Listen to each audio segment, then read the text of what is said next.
There is a city on the water. It sits where the Ulster meets the Elbe, where the river opens its arms toward the North Sea, and where, for centuries, trade and ambition have built something extraordinary from the flat northern earth. Warehouses line the waterfront. Church spires rise above the rooftops. Children walk to school past shop windows and tram lines and the small, predictable details of ordinary life. In the summer of 1943, nearly 2 million people call this place home. They wake in the morning, drink their coffee, read their newspapers, and believe, in the way that people always believe when catastrophe has not yet arrived, that they are among the safer ones, that the worst of it is happening somewhere else. They are wrong.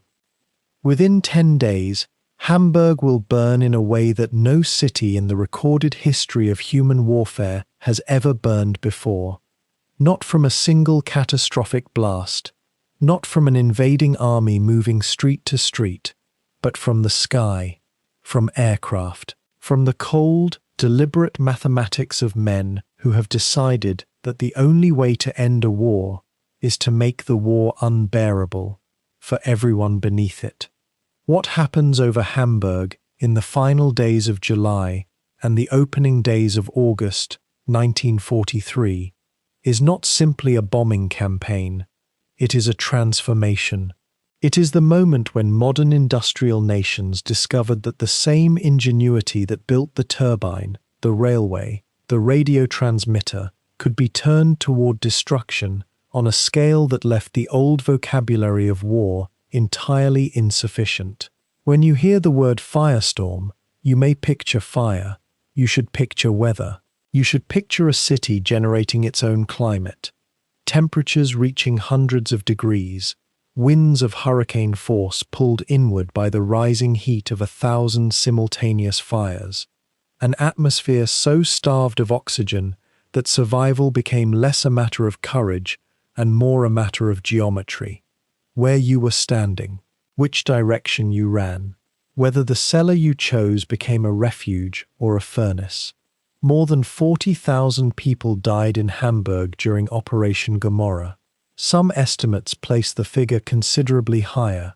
Whole districts were erased, not damaged, not scarred, but erased, in the way that a hand wipes chalk from a board. Hundreds of thousands were made homeless in the space of a single night.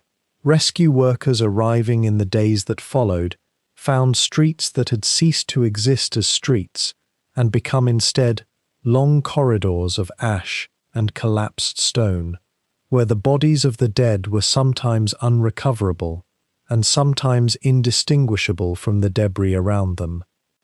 And yet Hamburg did not fall silent.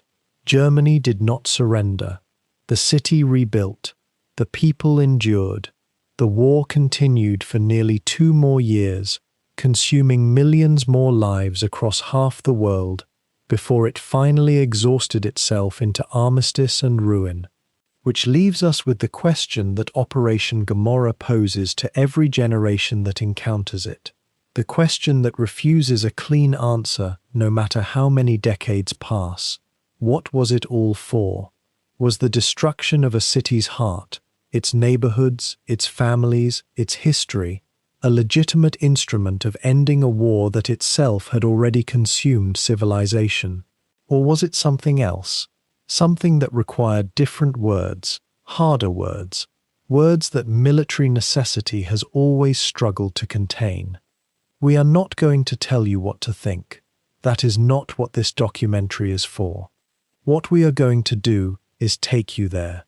Not graphically, not sensationally, but honestly. We are going to walk the streets of Hamburg before the bombs fell and show you the city as it was. The port, the shipyards, the families, the ordinary pulse of urban life existing inside a totalitarian state that had already committed atrocities on a scale the world was still struggling to comprehend. We are going to sit with the British commanders who designed the operation, men who carried the moral weight of their decisions in different ways, some heavily, some apparently not at all. We are going to climb into the cramped, freezing fuselages of Lancaster bombers with the young air crews who flew them, many of them barely old enough to vote, who knew the statistics of their own survival and flew anyway. We are going to stand in the streets with the people below. We are going to listen to the Luftwaffe pilots who tried to stop it. Men who found themselves suddenly blind in the darkness when an innovation as simple and brilliant as strips of aluminium foil rendered their radar useless. We are going to trace the firestorm hour by hour, not to sensationalize it, but because understanding what actually happened, the meteorology, the physics, the geography of destruction, is the only way to grasp why this moment changed warfare permanently.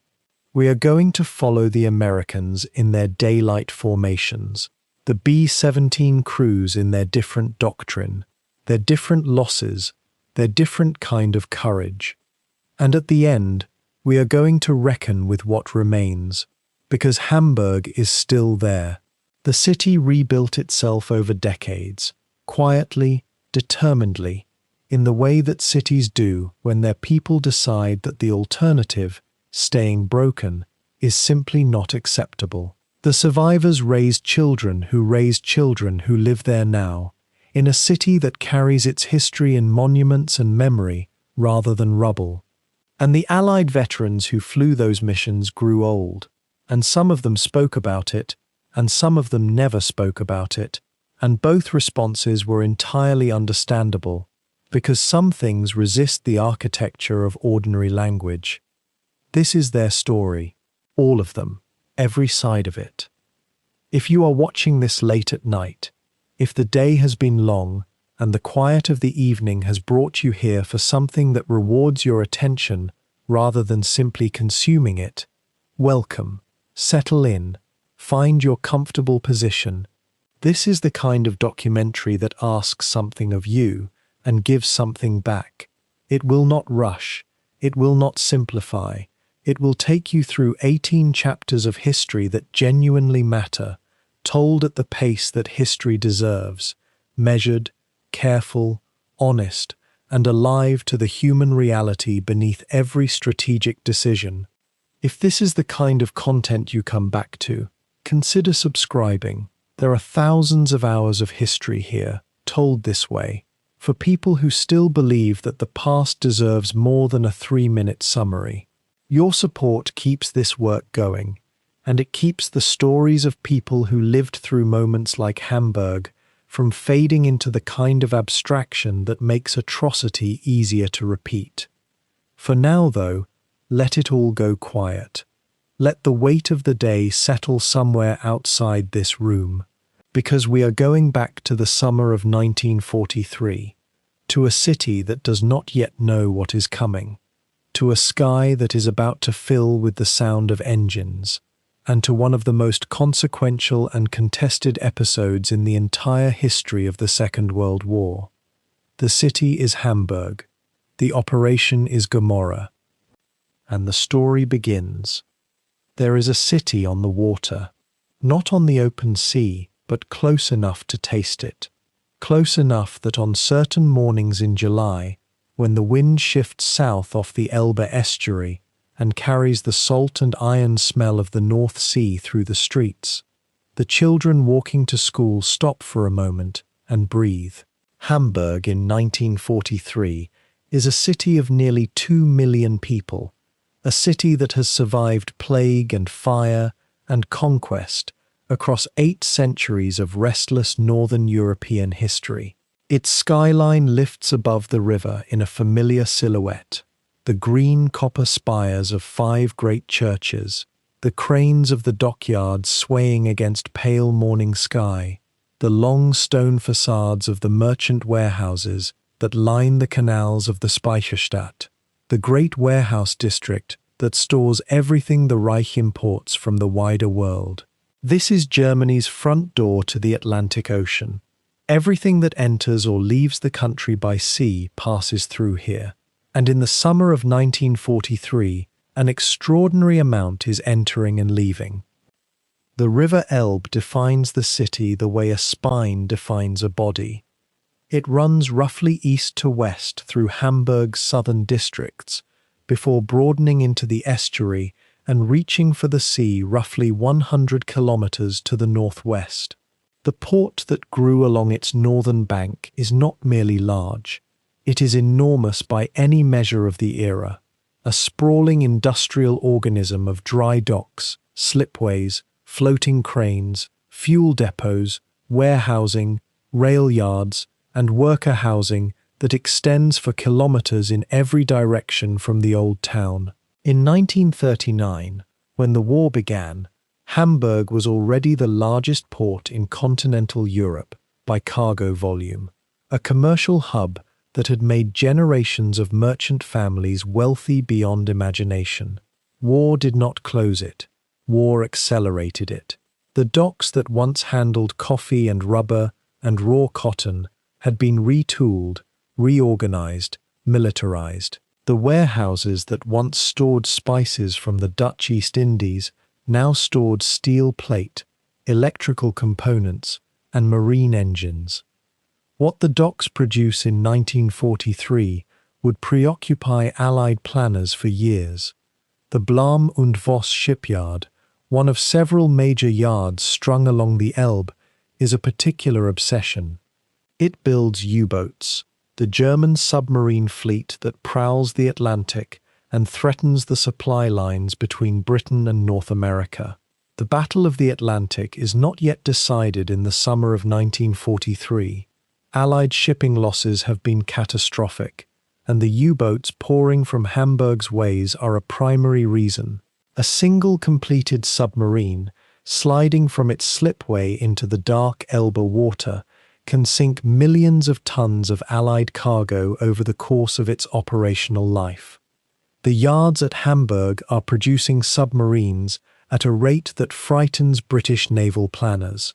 Beyond submarines, Hamburg's factories turn out aircraft components, artillery shells, military vehicles, electrical equipment, and the entire spectrum of material that a modern industrial war requires.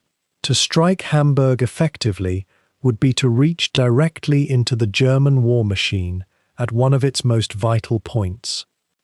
The oil refineries and fuel storage facilities clustered in the industrial districts to the south and east of the port add another layer of strategic importance.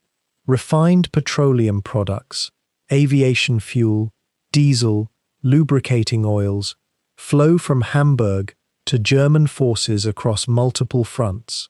The refinery complexes are substantial, visible from the air, and extremely difficult to replace quickly if damaged. Allied targeting committees who have studied aerial photographs of Hamburg can trace the pipelines, the storage tank farms, the loading facilities that connect the refineries to the docks and the rail network. In a war where mechanized forces burn fuel at rates that would have seemed fantastic to the previous generation of strategists, the ability to produce and distribute petroleum products is not a logistical nicety, it is an existential necessity. Hamburg's refineries help keep German tanks rolling in North Africa and Russia. Remove them, and consequences radiate across the entire theatre. Yet to describe Hamburg purely as an industrial target, a collection of assets to be destroyed, is to miss something essential about the place and the people who live there. Hamburg in 1943 is one of the most cosmopolitan cities in Germany, a port city always had been, shaped by centuries of trade with England, Scandinavia, the Netherlands, and the wider world.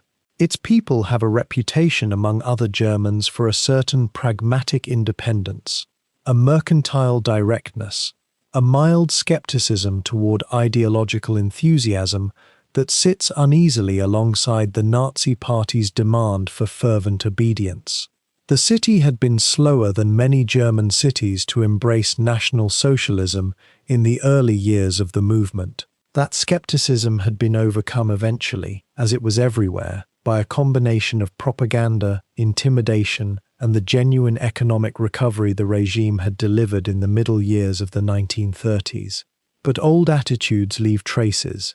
Hamburg's working-class districts contain people who remember different politics, different possibilities. Mourning in a Hamburg residential district in the summer of 1943 looks, at first glance, almost ordinary. Tram cars run on schedule. Bakeries open early. Children carry school bags to school. Women manage households with the particular ingenuity that wartime rationing demands, finding ways to stretch food, to substitute, to preserve. Fathers are largely absent, at the front, in the factories, in the various bureaucracies that the war state requires. The city runs largely on the labor of women and of foreign workers, forced laborers brought from occupied countries across Europe, who live in conditions of severe deprivation in camps on the city's industrial periphery. Their presence is one of the war's particular obscenities, written into the fabric of everyday life in a city that preferred, in many cases, not to examine it too closely. The cultural life of Hamburg has contracted, but not entirely ceased. Theatres still perform, concerts still occur. The Hamburger Kunsthalle, one of Germany's great art museums, has moved its most valuable works to protected storage, but remains partially open. The radio plays music in the evenings, mixing light entertainment with news bulletins carefully shaped to maintain confidence in ultimate victory. People follow the war news with the anxious attention of those who have sons and brothers and fathers fighting in it. News from the Eastern Front filtered through official optimism, news from North Africa that has grown steadily grimmer through 1943. Stalingrad fell in February of that year. Its loss was acknowledged eventually, dressed in language of heroic sacrifice. But even through the careful management of official information, people understood its weight. Something had changed in the war. The momentum that once seemed irresistible had shifted. Yet Hamburg feels, to many of its residents, relatively safe by the standards of the war's geography. Berlin is a target for British bombers. Berlin, the capital, the seat of the regime, the obvious symbolic and administrative centre, the Ruhr Valley to the southwest, with its dense concentration of coal mines and steelworks, has been bombed heavily through the spring and early summer of 1943 in a sustained campaign that British bomber crews call the Battle of the Ruhr. Cologne, Essen, Dortmund, cities of the industrial heartland, have suffered raids of considerable severity. Hamburg has been struck before, of course. No major German city has escaped bombing entirely. There have been raids, some of them damaging. But by the summer of 1943, the scale of destruction Hamburg has endured remains manageable by comparison, and the general population has absorbed a quiet, cautious optimism that the city's distance from Britain and the strength of its air defences offer some protection. This feeling is not paranoia or delusion. It is a perfectly human response to available information. It is also, by the summer of 1943, very badly wrong. What the people of Hamburg do not know, cannot know, is the extent to which their city dominates Allied strategic planning in the summer of that year. British Bomber Command under Air Chief Marshal Arthur Harris has studied Hamburg with the concentrated attention of a surgeon studying an anatomy before an operation. American air commanders in England are reaching the same conclusions from a different doctrinal direction. In the combined strategic calculus of the Allied bombing offensive, Hamburg scores at or near the top of every metric: industrial output, port capacity, submarine construction, fuel production, symbolic value. A successful campaign against Hamburg would be simultaneously a blow to the U-boat war, a disruption to fuel supplies, a test of the new strategic bombing doctrine, and a demonstration to German civilian and military leadership that no city in the Reich is beyond reach. The targeting committees have given their assessments, the commanders have made their decisions, the orders are being drafted and refined, and in Hamburg, on a warm summer evening, a family sits down to dinner without knowing what is coming. The geography that makes Hamburg commercially extraordinary also makes it, from a bomber navigator's perspective, notably findable. The Elbe, that long silver ribbon visible even through scattered cloud cover, leads directly to the city like an arrow drawn on a map. The port itself, its sprawling geometry of docks and basins and cranes, shows clearly on aerial photographs taken from altitude. Hamburg has, in some sense, nowhere to hide. Its industrial importance has made it visible and legible from above, its shape and character as readable as a city can be to the men who will need to locate it in darkness. The same river that carried the city's trade for 8 centuries will carry the bombers toward it. Nature does not take sides. In the early weeks of July 1943, Hamburg lives in the particular suspended quality of a European summer. Long evenings, children playing late in the streets, the smell of the linden trees in the parks, mixed with the ever-present industrial undertow of a working port city. The civil defense systems exist, the shelters have been built, the air raid wardens conduct their duties, but daily life continues with its ordinary texture of habit and routine, the small transactions of survival and community that define any city in any time. The people of Hamburg are not abstractions. They are not a military calculation. They are a city, complicated, contradictory, humanly imperfect, carrying within them the full weight of a civilization's possibility and failure. What will come in the last days of July will not discriminate between those possibilities. It will only burn. Before the bombers flew, 2 men sat with maps. One was British, blunt, and utterly convinced of his own rightness. The other was American, measured, and working hard to prove his country's air doctrine to skeptical allies. Together, Arthur Harris and Ira Eaker would push an idea that most military strategists in 1942 still considered untested, reckless, and, among certain circles, almost surely doomed. That idea was this, that the war against Germany could be decided not on the beaches of northern France or the frozen plains of the Eastern Front, but from 30,000 feet above the Reich itself. They believed, truly, deeply believed, that enough bombs dropped on the right targets in the right order would fracture Germany's ability and will to fight. The question was whether they would be given the time, the aircraft, and the political cover to prove it. Arthur Harris came to Bomber Command in February of 1942 under circumstances that were hardly encouraging. The command he inherited was exhausted, under-equipped, and suffering from a morale problem rooted in a simple, brutal arithmetic. Crews were dying faster than they could be replaced. Early bombing raids against German targets had been scattered, imprecise, and operationally costly for what they returned. Navigation over blacked-out Europe at night was a skill bordering on art, and most bombs were falling miles from their intended targets. A British government report, circulating quietly in the corridors of Whitehall, had already concluded that the majority of aircraft claiming to have bombed a target had not come within 5 miles of it. Harris read that report. He did not despair. Instead, he drew a line under it and began building towards something different. He was not interested in incremental improvement.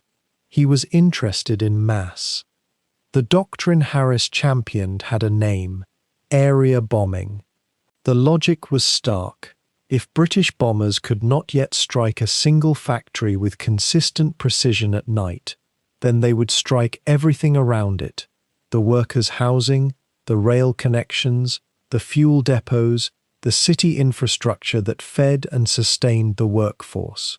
Destroy the city as a functioning system, Harris argued, and you destroy the factory's capacity to operate just as surely as if you had dropped a bomb through its roof. Critics called this cruel.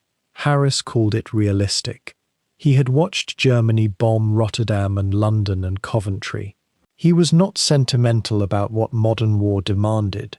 The debate within the British government was genuine, and voices of serious moral weight pushed back, arguing that targeting civilian areas crossed a threshold that could never be uncrossed. But Harris had Churchill's attention, and Churchill, pressed on every front, needed a weapon he could wield now. Across the Atlantic, Ira Eaker had arrived in Britain in early 1942, carrying an entirely different set of assumptions. The United States Army Air Forces had built their bomber doctrine around precision, the idea that properly trained crews, flying in tight defensive formations by daylight, could locate and destroy specific industrial targets with an accuracy that night bombing could never achieve. The Norden bomb sight, an instrument of considerable engineering sophistication, promised to place bombs on precise aim points from altitude. The heavy bomber, specifically the Boeing B-17 Flying Fortress, was designed around this precision ideal. American doctrine held that destroying the specific nodes of German industrial production, the ball-bearing plants, the oil refineries, the aircraft factories, was more efficient and more moral than the wholesale destruction of cities. Eaker carried this conviction with him into every meeting with his British counterparts. He also carried the political weight of demonstrating, in a theatre where American forces were still finding their footing, that the American air contribution to the war would be decisive. The relationship between Harris and Eaker was less a rivalry than a partnership built on mutual interest and genuine professional respect. Harris needed the Americans to expand the scale of what Bomber Command could accomplish alone. Eaker needed British airfields, British logistics, and British operational experience to get his command off the ground. Neither could wage the air campaign he envisioned without the other, and both understood that any fracture between them would hand their critics, and there were many, the ammunition to shut the entire strategic air offensive down in favor of redirecting aircraft to naval patrol or army support. So they worked together. They presented a unified front to Churchill and Roosevelt at Casablanca in January of 1943, where Eaker famously argued that bombing Germany around the clock, British bombers by night, American bombers by day, would leave the enemy no rest and no recovery. Churchill, who had leaned toward pulling the American bombers into night operations alongside the British, was persuaded. The combined bomber offensive was formally authorized. But authorization was not victory. Between the conference room and the bombing campaign lay an enormous distance measured in technical problems, supply chains, trained crews, and political volatility.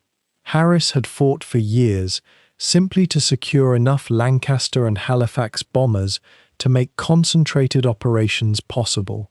Every aircraft sent to other theaters, the Middle East, the Bay of Biscay patrols, Coastal Command's demands for maritime reconnaissance, was an aircraft not burning Hamburg. Harris waged this bureaucratic war with the same relentlessness he brought to everything else, writing memoranda of striking force and barely concealed contempt for those he believed were misallocating assets. He was not universally loved, but he was effective in a way that counted at that particular moment in the war, which is to say, he got what he needed more often than not. Eaker faced a different kind of pressure. The 8th Air Force's daylight raids over occupied Europe in 1942 and early 1943 had produced results, but they had also produced painful losses that skeptics pointed to as evidence that unescorted heavy bombers could not survive over defended German territory. Each mission that went wrong became ammunition for those who wanted American air power redirected toward direct support of land operations. Eaker knew that his command needed to demonstrate, clearly and at scale, that precision daylight bombing could both destroy industrial targets and remain operationally sustainable. Hamburg, with its dense cluster of war industries and its position within reach of current bomber range, offered precisely that kind of demonstration opportunity. A successful campaign there would silence his critics and validate the entire American bombing philosophy. The pressure was immense, and Eaker carried it quietly. The target selection process for what would become Operation Gomorrah was not arbitrary. Hamburg represented something almost ideally suited to the arguments both Harris and Eaker were making. The city contained more than just individual factories. It was a system, an interlocking web of production, logistics, refining, and shipbuilding that was genuinely essential to Germany's war economy. The U-boat yards along the Elbe were producing the submarines that were strangling Allied shipping in the Atlantic, threatening the entire supply line that kept Britain in the war and American forces in Europe. The oil refineries processed fuel that fed German armor and aircraft.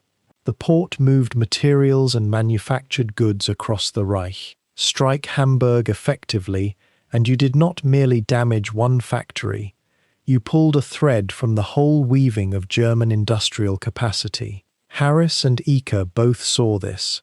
Hamburg was not chosen at random. It was chosen because it was large enough to demonstrate the full power of concentrated bombing, close enough to reach in numbers, and valuable enough that its destruction would matter. There was also a colder calculation at work, one that sat uneasily in the official documents, but was never entirely absent from the thinking of men like Harris. Hamburg had a civilian population of nearly 2 million people.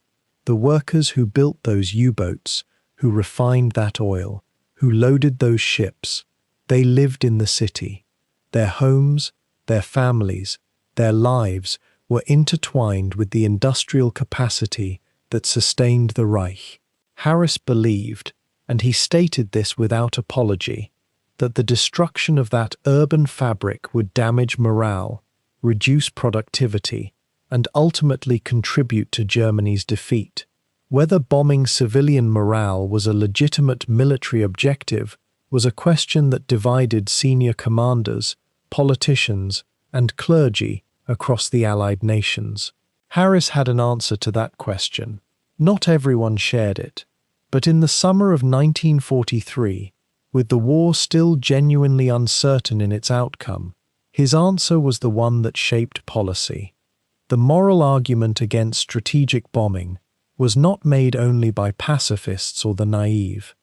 Serious military thinkers pointed out that there was no historical precedent for civilian bombing causing national surrender, that populations under aerial attack had, in fact, tended toward increased unity and determination rather than collapse.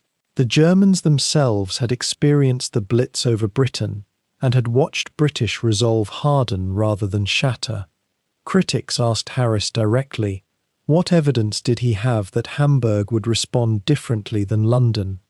Harris had theory, conviction, and a willingness to bet lives on both.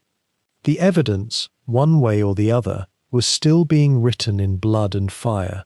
Operation Gomorrah would become a significant part of that evidence, though it would prove to answer only some of the questions Harris had asked of it. By the summer of 1943, the planning was complete in its essentials. Window, the radar blinding technology that would reshape the opening night, had been approved for use after months of debate about whether deploying it might teach the enemy how to blind British radar in return. The route across the North Sea had been calculated and recalculated. The payload weights, the altitudes, the timing of successive waves had been argued over and settled. Harris and Ika both understood that they were about to launch the largest and most concentrated bombing operation yet attempted in the war, against the second city of the Reich, in a campaign that would last multiple nights and involve both air forces working in sequence. They understood the scale of what they were ordering. They believed, each in his own way, by his own reasoning, that it was necessary. The crews who would fly those missions were young men, many of them barely out of school, who understood rather less about strategic doctrine and rather more about the specific weight of fear in a dark cockpit over hostile territory. What Harris and Ika had decided in conference rooms and on paper, those young men would now enact at 30,000 feet. The architects had drawn their plans. The machines were waiting on the runway. Hamburg, at that moment, was still a city of nearly 2 million living people, going about the business of life in a nation at war, perhaps not quite believing that the worst was still ahead of them. Within days, the gap between what the commanders had ordered and what the city would experience would close with a force that surprised even the men who had planned it.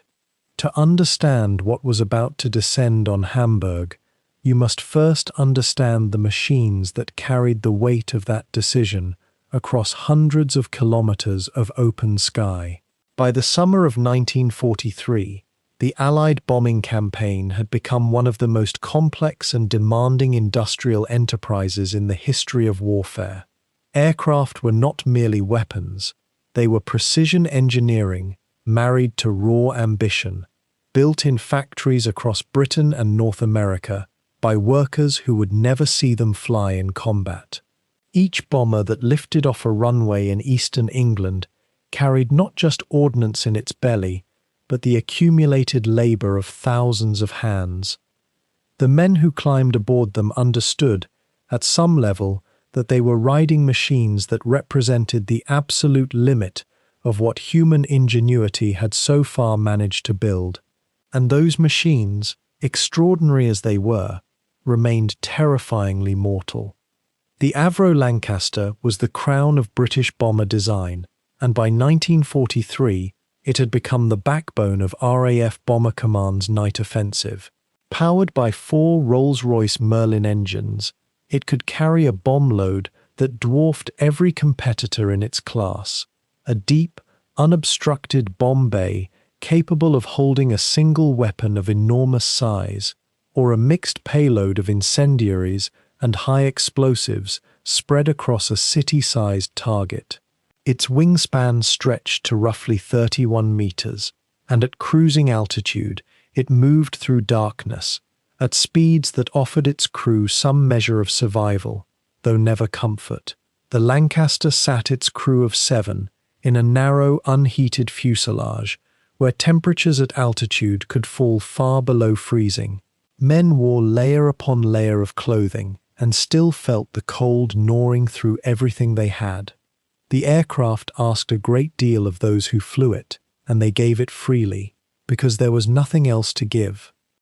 The Handley Page Halifax was the Lancaster's companion in the night sky, slightly less celebrated and somewhat more criticized in the early years of the war, but a capable and essential aircraft that flew alongside its more famous partner on virtually every major raid of the campaign. The Halifax's crews were no less skilled, no less brave, and no less aware of the odds they faced.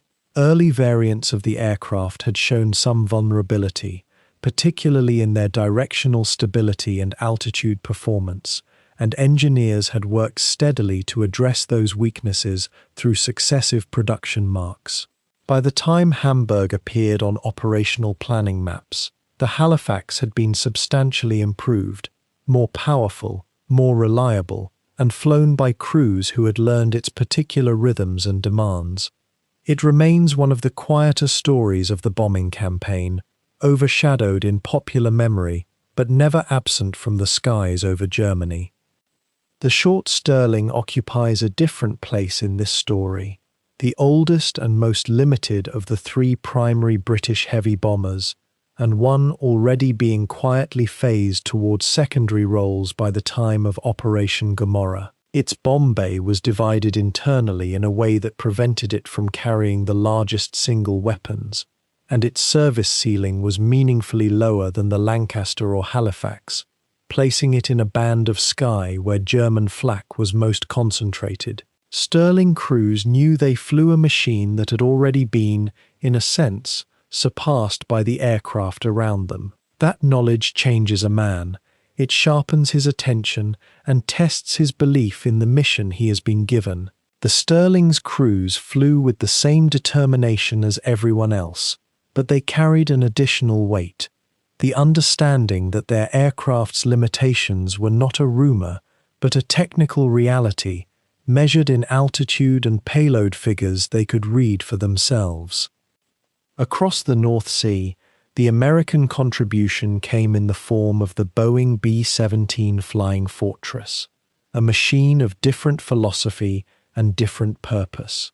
Where the British bombers were designed for darkness and mass, the B-17 was engineered for daylight precision, flying in tight defensive formations that concentrated the fire of dozens of heavy machine guns into overlapping fields of protection. It bristled with armament at nose, tail, dorsal turret, ventral ball turret, and waist positions, a flying fortress in more than name, theoretically capable of defending itself against fighter attack from almost every angle.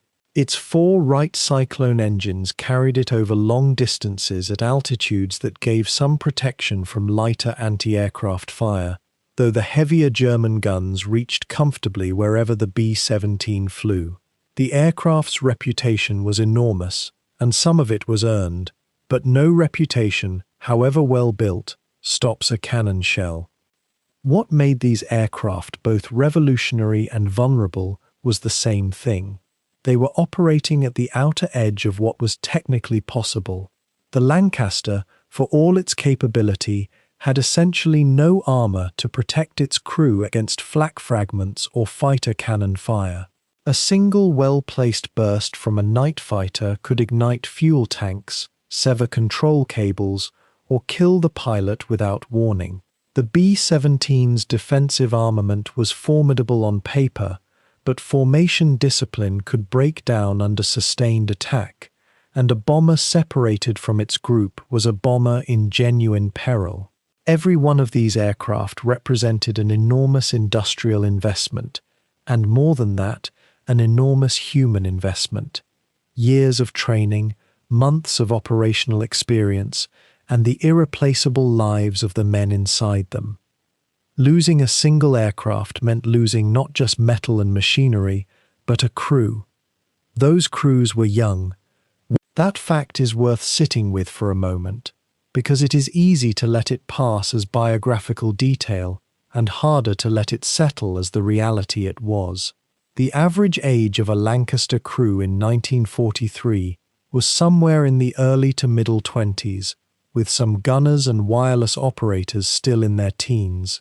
They had come from every corner of Britain, from Canada, Australia, New Zealand, South Africa, and occupied Europe. They were mechanics' sons and farmers' sons, students who had set aside university places, young men who had barely begun to understand who they intended to become. They had been given 12 months or less of training, in some cases considerably less, and sent to do something that no human being had done before on this scale, in this darkness, over this distance. A Lancaster crew of 7 carried between them a complete world of function and dependency. The pilot held the aircraft on course through darkness, turbulence, and the physical shock of nearby flak detonations. The navigator worked by calculation and instrument, fixing position in a sky where visual landmarks were invisible or burning. The bomb aimer lay prone in the nose, guiding the aircraft across the final kilometers to the target, his voice steady through the intercom, while everything around him tried to kill the moment of release. The flight engineer managed fuel, engine temperatures, and the 1,000 small mechanical crises that accumulated across a 7 or 8 hour mission. The wireless operator maintained contact with a home station that grew more distant with every passing minute. 2 air gunners, rear and mid-upper, sat in powered turrets scanning darkness for the shape of a fighter, knowing that a night fighter pilot would aim for them first. The loneliness of those gunner positions is difficult to convey in daylight. A rear gunner sat entirely separated from the rest of his crew, enclosed in a plexiglass bubble at the tail of the aircraft, facing backward into the direction from which they had come. His world was darkness, cold, vibration, and the knowledge that the most dangerous approach angle for an attacking fighter was precisely the one he faced. His job was to see something that was designed not to be seen until it was already firing. Many rear gunners flew without their heated flying suit plugged in, accepting the cold in exchange for better tactile sensitivity in their gloved hands on the gun controls. They made that trade willingly, and what it cost them in frostbitten fingers, they considered a reasonable price for the half-second of advantage it might provide. The B-17's 10-man crew faced a different but equally demanding arithmetic of risk. Daylight offered them the ability to see the target and see the fighters coming, but it also meant the fighters could see them with perfect clarity. German interceptor pilots could study a formation from a distance, identify the most exposed position, calculate their attack angle, and come in fast and deliberate. The American gunners fired back with heavy machine guns that were effective but not unlimited. Ammunition was finite, and a sustained fighter attack could empty a gunner's supply before the target was reached. Men in the ball turret position, a small rotating sphere suspended beneath the fuselage, flew in arguably the most exposed and physically confined position in the entire Allied Air Force. They were selected partly for their smaller physical stature, because the turret allowed nothing larger. They did their job in a space barely large enough to contain a human being, thousands of meters above the earth. What drew men to this work, and what kept them doing it across tour after tour of operations, resists simple explanation. Some believed profoundly in the cause, that destroying Nazi Germany's capacity to make war was worth any personal cost. Some felt the pull of loyalty to the men beside them, a bond forged in training and reinforced by shared danger until it became the primary reason for continuing. Some were carried forward by youth and its particular inability to fully imagine personal extinction, and some, undoubtedly, had arrived at a place of private acceptance, that they might not return, that the tour of operations stretched ahead of them like a probability problem they could not solve, and that the only sensible response was to climb aboard anyway and do the work as well as it could be done. Those aircraft, gleaming and enormous on their dispersal pans in the long English evenings, carried all of that human complexity upward into the dark. They were machines, but they were never only machines. Germany had not built its air defense network overnight. It had grown piece by piece, lesson by lesson, forged in the fires of early RAF raids that had embarrassed the Reich and humiliated those charged with protecting its skies. By the summer of 1943, what had once been a patchwork of searchlights and guesswork had transformed into something altogether more formidable, a layered, interlocking system of detection, interception, and destruction that stretched from the North Sea coast deep into the German interior. It was a machine built on the principle that no Allied bomber should ever feel safe, not from the moment it crossed into defended airspace until the moment it turned for home. The man at the center of that machine was a general who understood, perhaps better than anyone in the Reich's military establishment, that air defense was not simply a matter of guns and aircraft. It was a matter of information, timing, and nerve.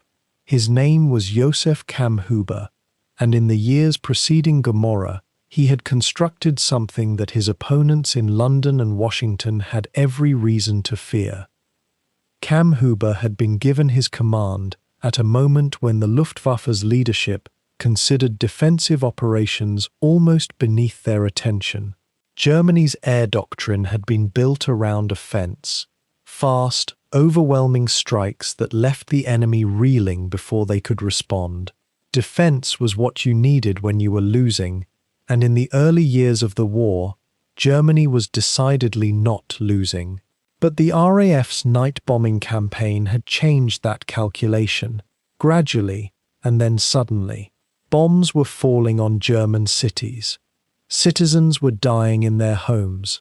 The Reich's air defense infrastructure, such as it was, had proven embarrassingly inadequate against a determined enemy flying in darkness.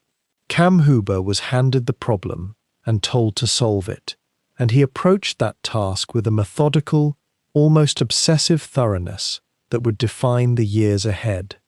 The system he constructed became known, at least to the British, as the Kammhuber line, though Kammhuber himself never used that name, and the phrase would have struck him as a simplification. It was not a line so much as a series of overlapping defensive zones stretching across Western and Northern Europe, each zone anchored around a set of radar stations that formed the nervous system of the entire network.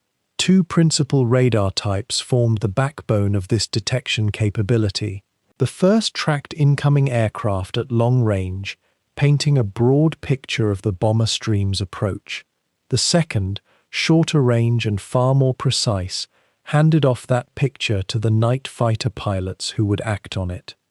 Together, they gave German controllers something the RAF had not anticipated when it first began its night offensive: eyes in the darkness. Each defensive cell in Kammhuber's system combined those radar stations with a searchlight battery and a dedicated night fighter aircraft.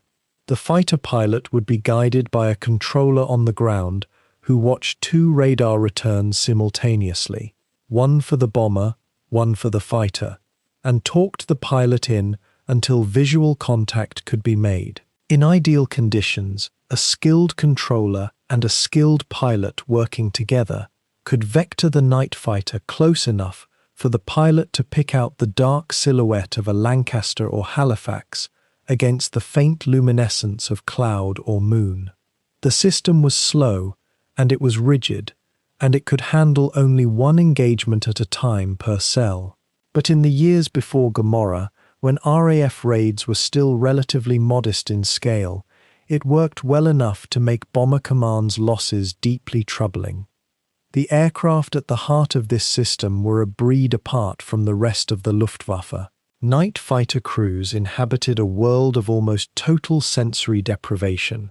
No formation flying, no daylight visibility, no clear horizon. Navigating by instrument, by radio, and by a controller's voice crackling through their headsets. The primary night fighter type deployed over northern Germany during this period was a twin-engine aircraft adapted from a heavy fighter design, fitted with radar equipment in its nose, and in many configurations equipped with forward-firing cannon arranged to attack from below and behind. This upward-firing weapon system, known by the crews who used it by a name that translates roughly as slanting music, allowed a pilot to position beneath a bomber, invisible in the bomber's blind spot, and fire upward into its fuel tanks and bomb bays without the bomber's gunners ever seeing him. It was a cold-blooded innovation, and it killed a great many young men before Allied commanders even fully understood what was happening. Kammhuber's radar stations were complemented by a vast network of searchlights along the coast and throughout the approach corridors most commonly used by the bomber stream. These searchlights worked in coordinated groups, one blue-tinted master light guided by radar locking onto a target, the remaining white lights slaving to it once contact was established. A bomber caught in that cone was visible for miles, a bright silver cross pinned against the black sky, and every anti-aircraft gun within range could engage it. The psychological pressure on aircrew in those moments was immense. To be conned was to feel entirely exposed, stripped of the darkness that was their only protection, and the instinct to throw the aircraft into violent, evasive maneuvers often cost more altitude and airspeed than could easily be recovered. German anti-aircraft gun crews had trained extensively for exactly this scenario, and their rates of fire and accuracy against conned aircraft were formidable. Those anti-aircraft batteries, the flak arm, as the Germans called it, represented an enormous investment of resources. The 88mm gun was the most recognizable weapon in this arsenal, a dual-purpose design that had already proved its lethality against Allied tanks in North Africa, and now found its second calling pointing skyward over German cities. Batteries of these guns ringed Hamburg's port districts, its industrial zones, its refinery complexes. They were crewed by men who had been doing this job for years, who understood the geometry of an incoming bomber stream intuitively, and who could calculate fuse settings and fire solutions with practiced efficiency. The sound they made, a rhythmic, coughing thunder, was one of the most feared sounds in any bomber crew's experience, and the black puffs of smoke they scattered across the sky at altitude were rarely as harmless as they looked from a distance. Yet Kammhuber was not without his frustrations. His system had been designed and calibrated for a particular kind of RAF raid, relatively small formations, individual aircraft navigating independently, bomber streams spread across a wide time window. As the RAF began concentrating its bombers into tighter, faster streams, the cell-by-cell interception model started showing strain. A defensive zone designed to handle one engagement at a time was being overwhelmed by raids that passed through in under an hour. The mathematics were brutal. If the bomber stream flew fast enough and dense enough, many aircraft would transit a defensive cell before the resident fighter had finished one engagement and could reset for another. Kammhuber had flagged this vulnerability to his superiors and requested resources to address it. The response had not always met the urgency of the problem. Politics complicated everything. The Luftwaffe's senior leadership still carried the prejudice that defensive aviation was second-tier work, the province of men who were not quite aggressive enough for real combat. Kammhuber fought for resources, for additional radar stations, for more night fighter aircraft, for priority on the production lines. He won some of these battles and lost others. The Reich Air Ministry had competing priorities. The Eastern Front was consuming men and machines at a rate that left little slack for the defense of the home cities. When resources were rationed, it was frequently the night fighter force that received less than it needed, and Kammhuber knew it. He understood, even as he built the finest air defense network in the world, that he was building it with one hand tied behind his back. By the early summer of 1943, German radar technology had continued to evolve, and the equipment fitted to Kammhuber's fighter aircraft was increasingly capable. Some crews had received updated airborne radar sets with improved range and resolution, giving them a degree of autonomous hunting capability that reduced their dependence on ground controllers.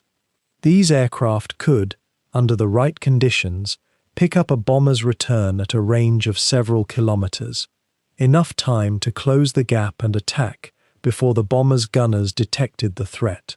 The integration of airborne and ground-based radar, when it functioned as intended, created an interception system that was genuinely dangerous. The RAF knew it. Bomber Command's losses over defended German territory in the months before Gomorrah had been painful enough to force Harris to consider what his bombers needed, beyond courage and altitude.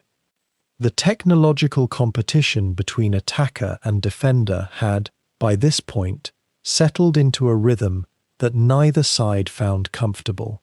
The British had devoted extraordinary scientific and engineering talent to jamming German radar, to improving navigation, to developing better bomb-aiming equipment. The Germans had responded by improving their radar frequencies, diversifying their systems, training their controllers to work around interference. Each innovation provoked a counter-innovation.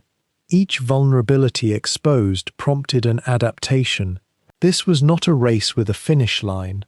It was an ongoing argument conducted in radio wavelengths and aluminum alloys and explosive fuse settings, and it would continue until one side ran out of the ability to argue back. In the summer of 1943, that moment had not yet arrived for Germany. Hamburg's defences looked formidable on paper, and they were, but somewhere in British laboratories, a counter was being prepared, something so simple that it seemed almost insulting, and so effective that it would for one terrible series of nights reduce everything Kammhuber had built to noise and confusion. There is a particular kind of genius that hides in plain sight, not in the laboratories of great universities, not in the gleaming facilities of government research programs, but in a question so simple it embarrasses the men who took years to ask it. What happens when a radar beam, that invisible wall of electromagnetic energy stretching across the night sky, strikes not one solid object, but millions of tiny ones? What happens when the screen lights up, not with a single bright return, but with a blizzard of signals so dense and so continuous that every point becomes meaningless? The answer, when it finally arrived, was not a complicated machine. It was not a new engine or a revolutionary weapon.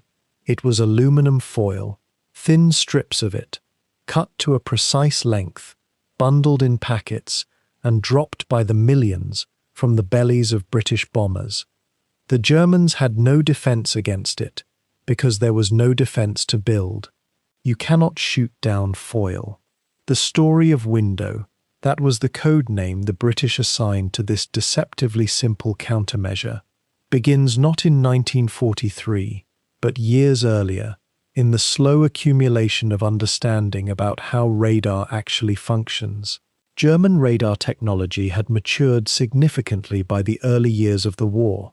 The Freya system and the later Würzburg radar sets were capable of tracking individual aircraft at considerable range, feeding their position data to anti-aircraft batteries and night fighter controllers on the ground. This network, built across the occupied coastline of Europe and into the heart of Germany itself, had become the backbone of everything General Kammhuber had constructed. Take away the radar, and his entire defensive architecture collapses. The searchlights lose their eyes. The guns fire blind. The night fighters circle in the dark, waiting for a direction that never comes. British scientists understood this dependency very clearly, and they set about exploiting it. The physics were not obscure. A radar system works by broadcasting pulses of radio energy and then detecting the signal that bounces back from a solid object. The wavelength of that signal matters enormously. It determines the size of object a radar can accurately detect and track. British researchers calculated that if strips of metal foil were cut to half the wavelength of a given German radar frequency, those strips would reflect the incoming signal with extraordinary efficiency. Each individual strip would appear to the radar receiver as a return similar in strength to an actual aircraft. Release enough of them at once, in a dense cloud, and the radar operator's screen would erupt into chaos. Not darkness, not absence, but an overwhelming, blinding flood of returns that made the actual aircraft invisible within it. The mathematics were elegant. The execution was almost insultingly simple. Cut the strips, bundle them, drop them. The war's most sophisticated defensive network would be rendered, in the space of a few minutes, completely useless. What is remarkable, and what makes this story genuinely extraordinary, is not that the idea was discovered, it is that it was suppressed. British scientists had proposed the concept as early as 1941. The principles were understood. The calculations had been done. Small tests confirmed the theory worked.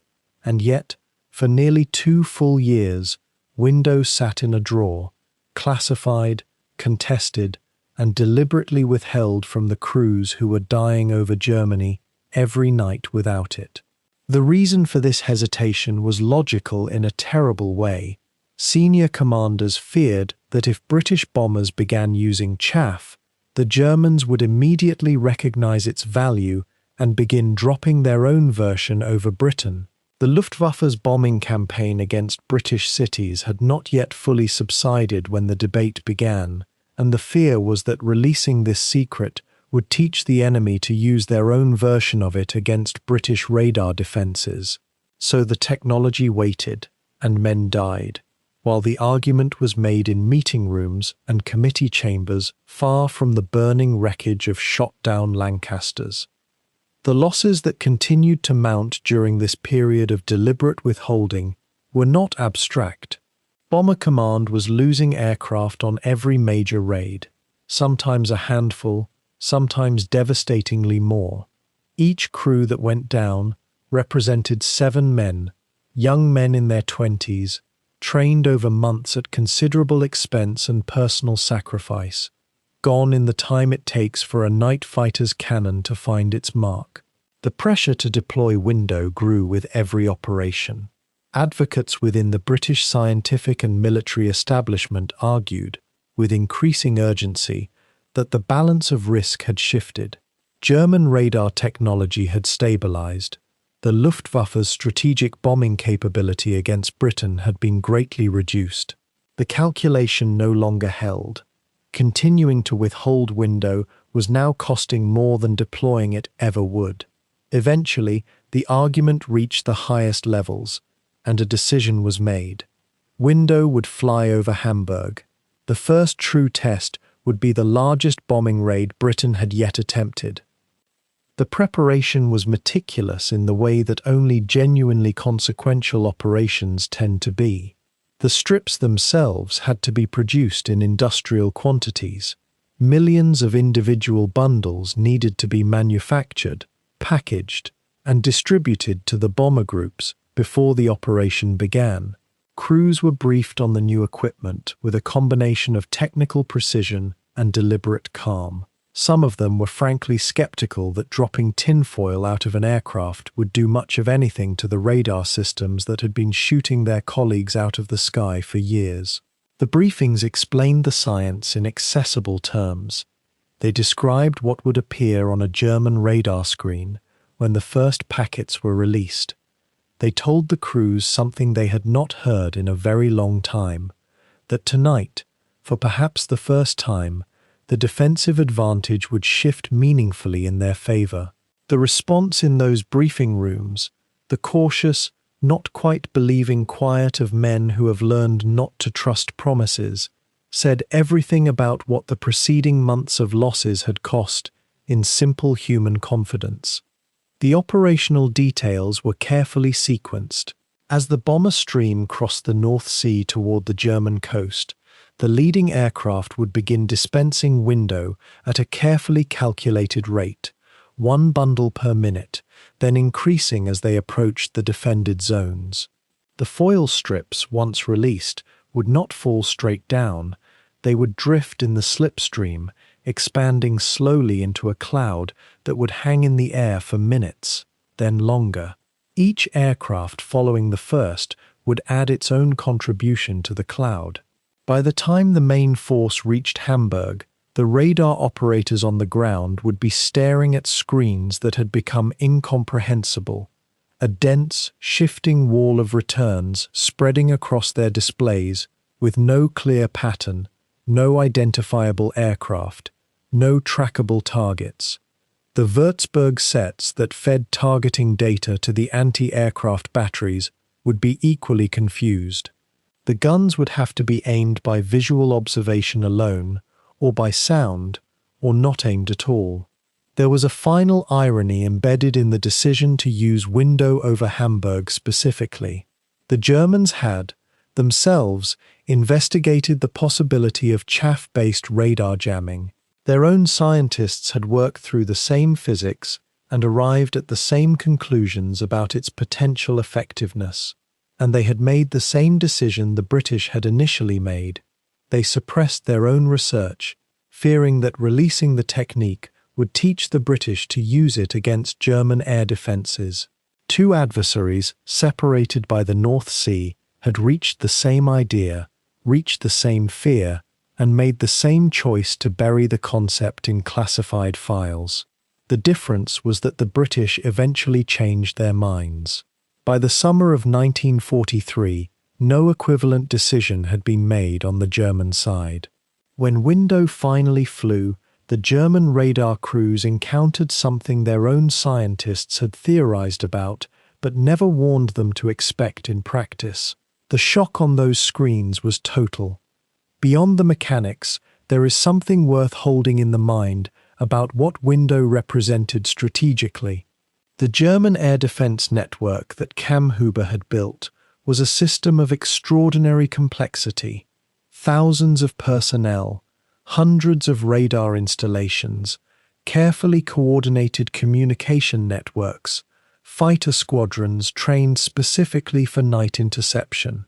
It had been constructed over years, at massive expense, and it had been devastatingly effective. Allied losses to this network had been severe enough to raise genuine questions about whether sustained bombing campaigns against Germany were even feasible. Window did not destroy that network. It did not damage a single radar set or kill a single German radar operator. It simply made the entire system irrelevant for the duration of those raids by flooding it with noise. The simplest possible intervention had neutralized one of the most sophisticated defensive architectures in the world. That asymmetry, the elegance of a cheap, easy-to-produce material defeating an enormously expensive and complex system, would be studied by military planners for decades afterward. The scientific teams who developed Window operated in the particular obscurity that wartime demands of its most important contributors. Their names did not appear in newspapers. Their work was not celebrated publicly. They worked against deadlines set by operational schedules and political arguments they were not always party to, producing calculations and test results that moved up through chains of command and were acted upon or ignored according to considerations beyond their control. What they had built was not glamorous. There were no moving parts. There was no detonation, no explosion, no visible drama in the material itself. Just thin strips of aluminum foil in paper bundles, sitting in crates aboard aircraft that had other things to worry about. The genius was in the question, and in the patience to answer it correctly, and in eventually finding the will to use what the answer had produced. As the night of the 24th of July 1943 approached, those bundles sat ready in hundreds of aircraft, dispersed across airfields in eastern England. The crews who would drop them knew they were carrying something new into the darkness, something that the Germans had not yet encountered in operational conditions. Whether it would work as the scientists promised, whether the screens would really go white with interference, whether the guns would really fall silent, whether the night fighters would really circle blind, was a question that would only be answered once the first bundle cleared the aircraft and began to fall. Years of theory, years of argument, years of withheld technology and accumulated loss, all of it compressed now into a single operational moment. The foil would fall, the screens would light, and the city below, for all its radar towers and gun emplacements and night fighter squadrons, would for the first time in the war be unable to see what was coming. The briefing room was already dense with cigarette smoke when the crews of RAF Bomber Command took their seats on the evening of the 24th of July, 1943. Hundreds of young men, navigators, bomb aimers, wireless operators, gunners, flight engineers, and pilots, settled onto wooden benches and folding chairs in hangars and Nissen huts stretched across airfields from Yorkshire to Lincolnshire. The curtain was pulled back. The red ribbon on the map ran east across the North Sea and ended at a city most of them had never visited and would never see from the ground: Hamburg. The men absorbed the name quietly. Some had heard it before, sitting in these same rooms, hearing the same kind of briefing for different targets. But tonight felt different. The scale of what was planned was unlike anything these airfields had ever been asked to do. Arthur Harris had not arrived at this night without calculation. For months, his staff at headquarters, Bomber Command, had worked through the conditions required to make such a raid succeed. Conditions of moon phase, weather, industrial priority, and political timing. Hamburg checked every criterion. It was close enough to the English coast to allow a large, concentrated bombing stream to form and maintain cohesion across the crossing. It was large enough to be found without excessive precision. It was important enough to justify the loss of aircraft that no commander could pretend would not come. And it was, in the judgment of those who had designed the campaign, a city whose industrial contribution to the German war effort made it a legitimate and urgent target. Harris called the operation Gomorrah, drawn from the Book of Genesis, from the city destroyed by fire and brimstone as punishment for its transgressions. The name carried weight. It was not chosen carelessly. The plan was not a single night's work. From the beginning, Gomorrah was conceived as a sustained series of raids, staggered across several nights, designed to overwhelm Hamburg's capacity to recover between attacks. The first raid would open the campaign with maximum force, burning through the city's defences before they could adapt. Subsequent raids would follow within days, hitting the same broken infrastructure again before firefighters could contain the damage, before factories could reopen, before morale could stabilize. The architecture of the plan reflected a logic both cold and precise. A city struck once can begin to recover. A city struck 4 times in rapid succession cannot. Harris and his planners were not simply trying to destroy Hamburg, they were trying to exhaust it. The route itself had been engineered with deliberate care. The bombers would fly northeast from their English bases, crossing the coast and striking out over the North Sea, before making a long, curving approach toward the German coast at Schleswig-Holstein. This routing was not accidental. It avoided the most heavily fortified coastal corridors, bypassed known concentrations of flak batteries, and approached Hamburg from the north, where the city's defences had slightly less depth than to the south and west.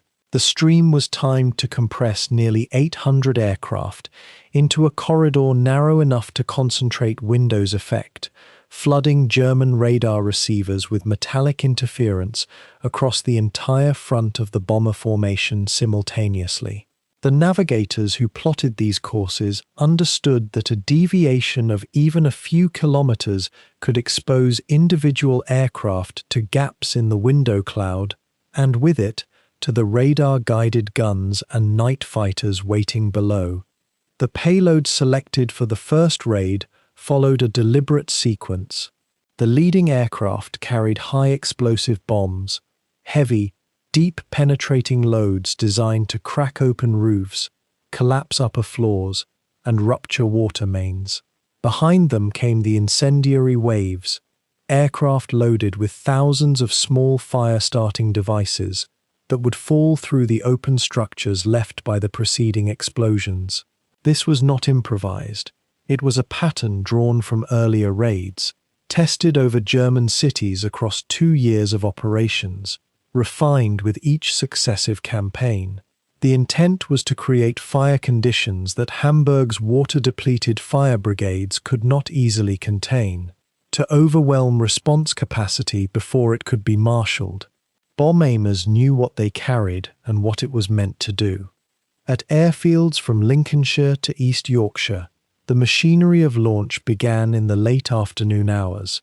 Ground crews finished their checks, fuel loads verified, bomb bays inspected, gun turrets tested through their arcs of rotation. Fitters, riggers, and armourers moved around the parked aircraft with practiced efficiency, each man performing a role rehearsed hundreds of times before. The bombers sat heavy on their hardstands, weighted down with the full loads of ordnance and fuel required for a round trip of roughly 1,500 kilometres.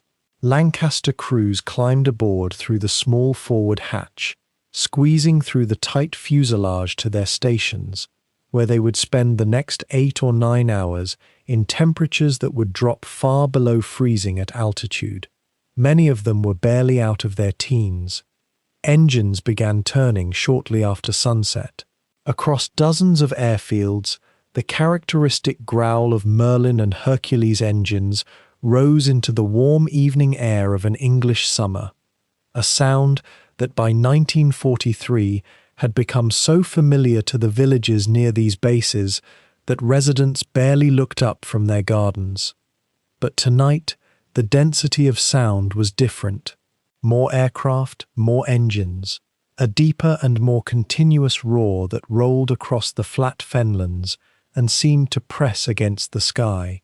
One by one, the bombers taxied from their dispersal areas to the perimeter tracks, forming long queues that wound toward the runway thresholds. The green light blinked from the control caravan. The first aircraft rolled. The assembly of nearly 800 bombers into a coordinated stream over the English countryside was itself a considerable feat. Aircraft from different groups, flying different types, at different airspeeds, had to converge on a common track at prescribed altitudes and times so that the stream maintained its density. Too spread out, and window would lose its blanket effect. Too compressed, and mid-air collision in the darkness became a genuine and deadly risk. Navigators worked constantly, checking ground returns on their G navigation sets, cross-referencing with dead reckoning calculations and the faint visual cues of other aircraft nearby. In the darkness over the North Sea, with no visible horizon and no landmarks, holding position in the stream required skill and sustained concentration that left little mental room for anything else. The North Sea crossing took the better part of 2 hours for most crews. Below, the water was invisible, a black void unbroken by any light. Since the blackout that gripped, occupied Europe and the Reich had erased the coastal navigation marks that peacetime sailors relied upon. Gunners rotated their turrets in slow searching sweeps, watching for the dark shapes of fighters climbing from the Dutch coast. Wireless operators monitored their frequencies, alert to any signal from command that might indicate a recall or a change of course. In a few aircraft, men allowed themselves to doze in their seats. Combat fatigue was real, and sleep, even brief and uncomfortable, was a currency spent carefully. For most, sleep was impossible. The tension that built on every outbound crossing, the knowledge that the German coast was growing closer with each passing minute, was not the kind of tension that sleep could displace. The German coast appeared first as a shift in darkness, the faintest brightening, then the white threads of surf visible in starlight when conditions permitted. Flak began to reach up from the coastal batteries, tentative and largely unaimed in those first minutes, before the window took full effect. For the bomb aimers and navigators who had rehearsed the final approach dozens of times over maps and photographs, the moment of coast crossing carried a specific and concentrated weight. Every calculation made over the preceding hours now committed itself to a final sequence of decisions. They were no longer over the sea. They were over Germany.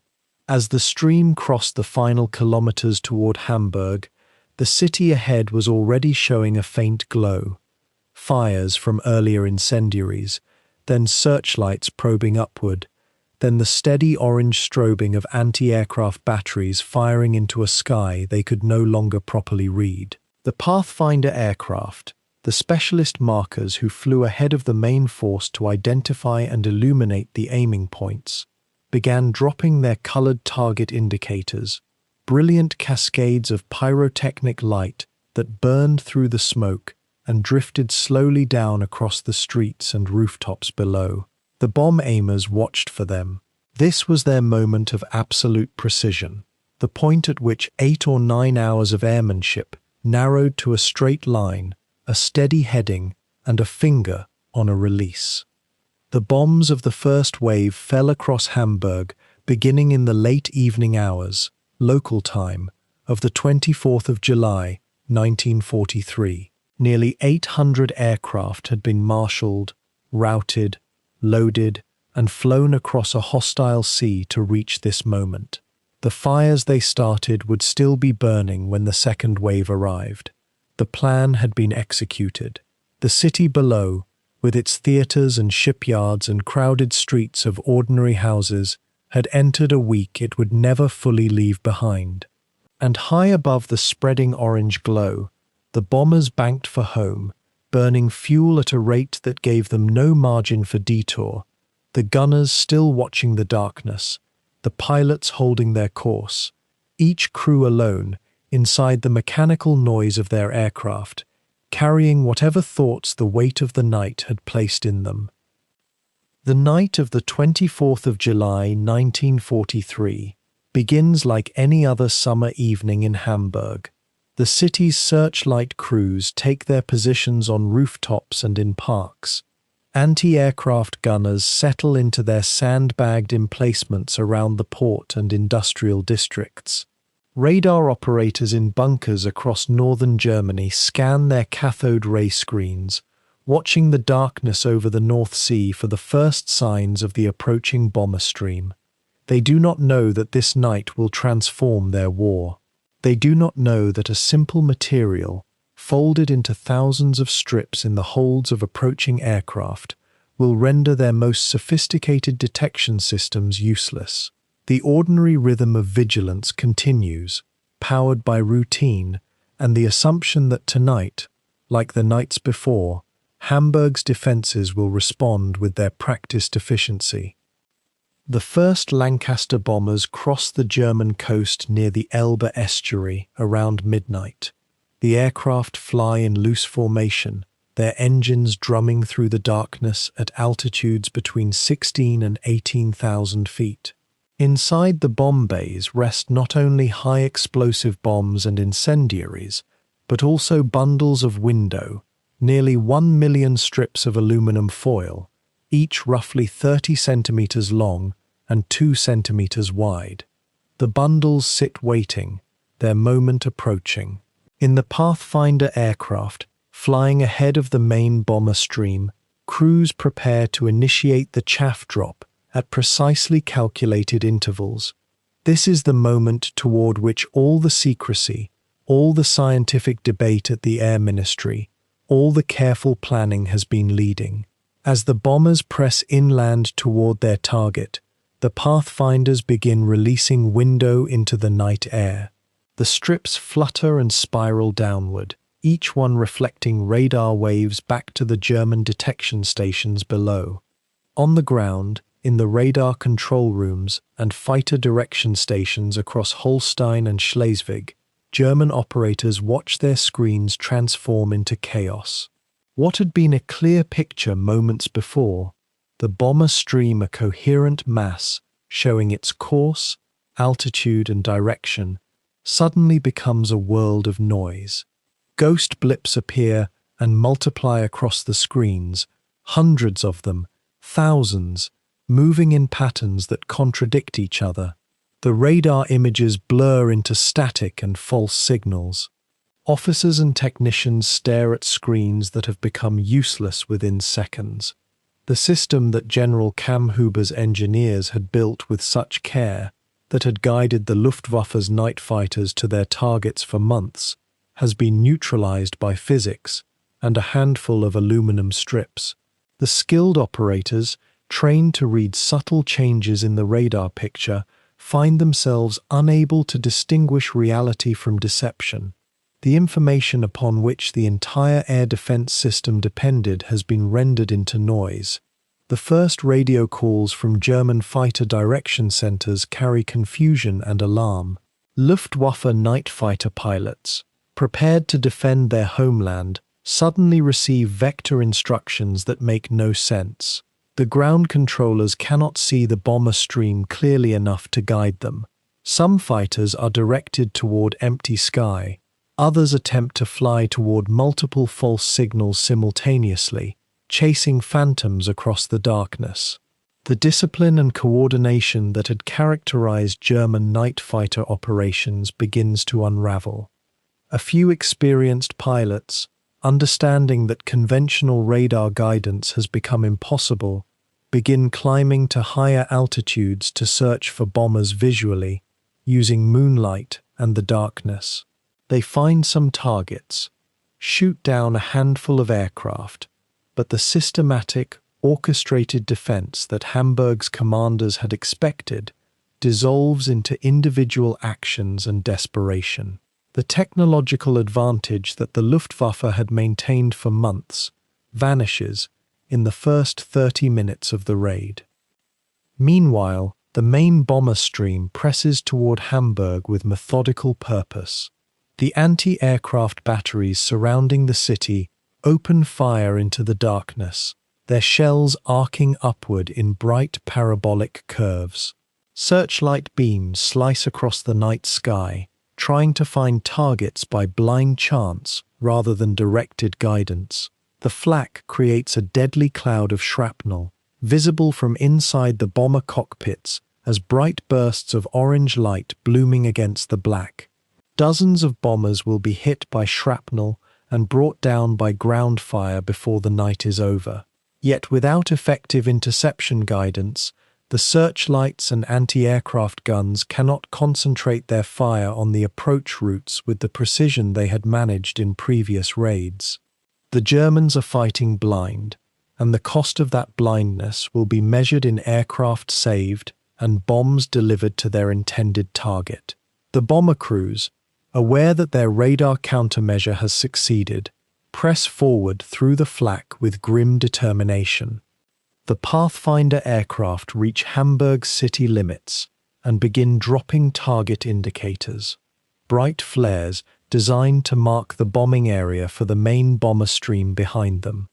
These markers fall slowly, suspended by parachutes, illuminating the city in their ghostly white and red light. From above, the crew of each approaching Lancaster sees Hamburg spread out below them like a vast geometric puzzle of streets, buildings, and dark spaces where parks and watercourses break the urban fabric. They see the Ulster, the large lake that sits at Hamburg's heart, its surface reflecting the pale light of the flares. They see the River Elbe cutting through the city's southern districts. They see the forests that ring the northern approaches, and they see their target markers, concentrating the bomber stream's attention on specific areas where anti-aircraft defenses can be expected to be heaviest and where the greatest industrial and residential density converges. The accuracy of window as a countermeasure has granted the bombers the gift of precision. They will not scatter their loads across empty countryside, but concentrate them where they will cause the most damage. The first bombs fall shortly after 0100 hours. High explosive bombs tumble from the bomb bays of the Lancasters, their fuses armed during the fall, detonating moments before impact or on contact with buildings and streets. The explosions tear through Hamburg's urban fabric with brutal efficiency. Entire blocks of apartment buildings collapse. Streets disappear beneath rubble and crater. The shock waves from the explosions ripple outward, shattering windows across districts blocks away, knocking people from their feet in shelters beneath the city. In the minutes following the high-explosive bombing, the incendiary bombs begin their work. Canisters split open in mid-air, scattering thousands of small magnesium and phosphorus bombs across the affected areas. These burning fragments fall onto rooftops, through windows, into courtyards and parks. They ignite wood, fabric, vegetation, anything combustible. The individual fires are small at first, each one a point of bright orange in the darkness. But Hamburg's buildings, constructed largely from wood and brick, catch fire with terrible ease. Within minutes, fires begin to coalesce across the bombed areas. Fire brigades, already overwhelmed by the scale of high explosive damage, cannot address the hundreds of fires breaking out simultaneously across multiple districts. The bombing has damaged the water mains in many areas, leaving firefighters with limited access to water pressure. The fires spread from building to building with accelerating speed. In the heavily bombed residential districts of Altstadt and St. Pauli, entire streets become walls of flame within the first hour after the bombing ceases. The heat from the growing fires is tangible from a distance. German air raid wardens and rescue workers approaching the burning areas feel the temperature rising as they move toward the flames, the heat pushing against them, eventually becoming unbearable. The night sky above Hamburg, black moments before, now glows orange and red from the reflection of the fires burning below. The glow is visible from dozens of kilometers away, a beacon of destruction that can be seen from the approaching waves of bombers still en route to drop their loads. In the shelters beneath the city, civilians experience the bombing in conditions of absolute chaos. Most Hamburg residents had taken shelter by the time the first bombs fell, descending into the public bunkers and private cellars that honeycomb beneath the city's residential areas. The high-explosive bombs shake the shelters violently, their concussive force transmitted through earth and concrete. Dust falls from ceilings, supporting beams creak and sometimes crack. People huddle together in the darkness, illuminated only by the occasional flashlight or candle. They hear the sound of bombs exploding above them, feel the ground shift beneath them. Many shelter dwellers do not yet comprehend the scale of the destruction outside, protected as they are by thick walls and earth. They will understand the true extent only when they emerge from the shelters in the morning or when those shelters themselves become threatened by the advancing fires. For now, in the immediate aftermath of the bombing, they wait in cramped conditions, breathing dust-laden air, listening to the sounds of catastrophe. The bombers continue their runs over the city through the night, each wave adding its payload to the developing inferno. The Luftwaffe's failure to mount an effective defense means that bomber losses remain lower than expected. Fewer than 40 aircraft from the main force fail to return, a remarkable achievement given the intensity of the anti-aircraft fire and the sheer volume of explosions occurring around them. This tactical success for the RAF proves the value of window conclusively. The bombers carry their cameras, documenting the results of their raid, recording the fires spreading across Hamburg in photographs and footage that will, in coming days, prove the operation's success to skeptics and planners back in Britain.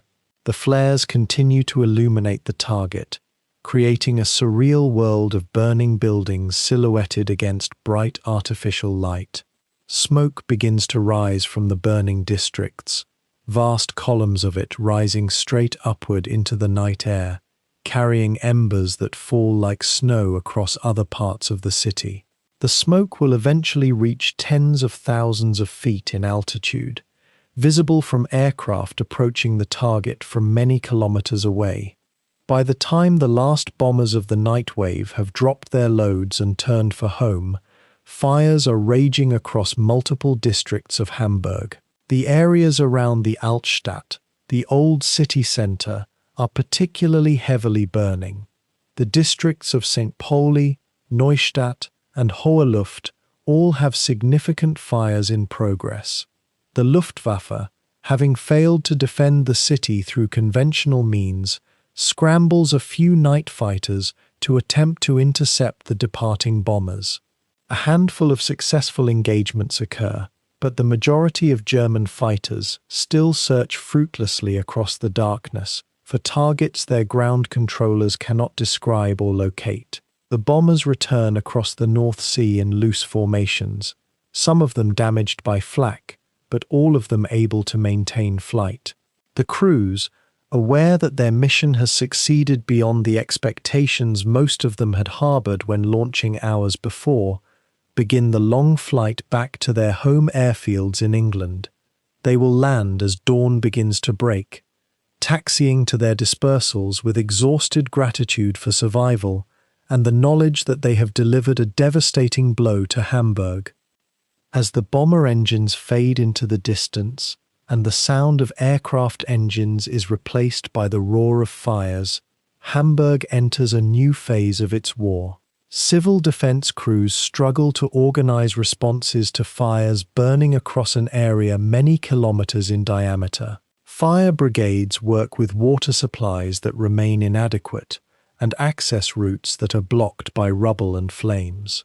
Hospitals receive hundreds of injured civilians, people burned by fire, crushed by collapsed buildings, bleeding from shrapnel wounds. Rescue workers begin pulling survivors and bodies from the rubble of collapsed buildings. The night is filled with the sounds of fire roaring, emergency vehicles moving through streets, people calling out, orders being shouted, children cry, sirens wail. The city that hours before had been sleeping under the assumption that Hamburg was relatively safe, that the real bombing was happening to Berlin and the Ruhr, now faces the reality that war has descended upon it with absolute ferocity.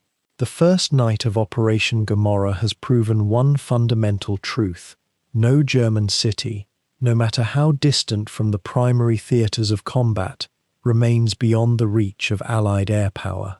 When the first bombs fell on Hamburg during the night of the 24th of July, the city's civil defence apparatus faced a test it had never anticipated. The air raid warnings had sounded before, many times, but the scale and intensity of this assault transcended every previous experience.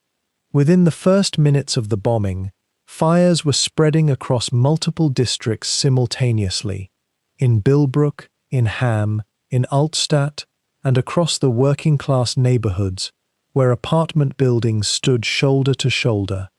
The fire brigades, organised into districts and commanded by experienced officers who had served through previous smaller raids, mobilised with the speed and precision their training demanded.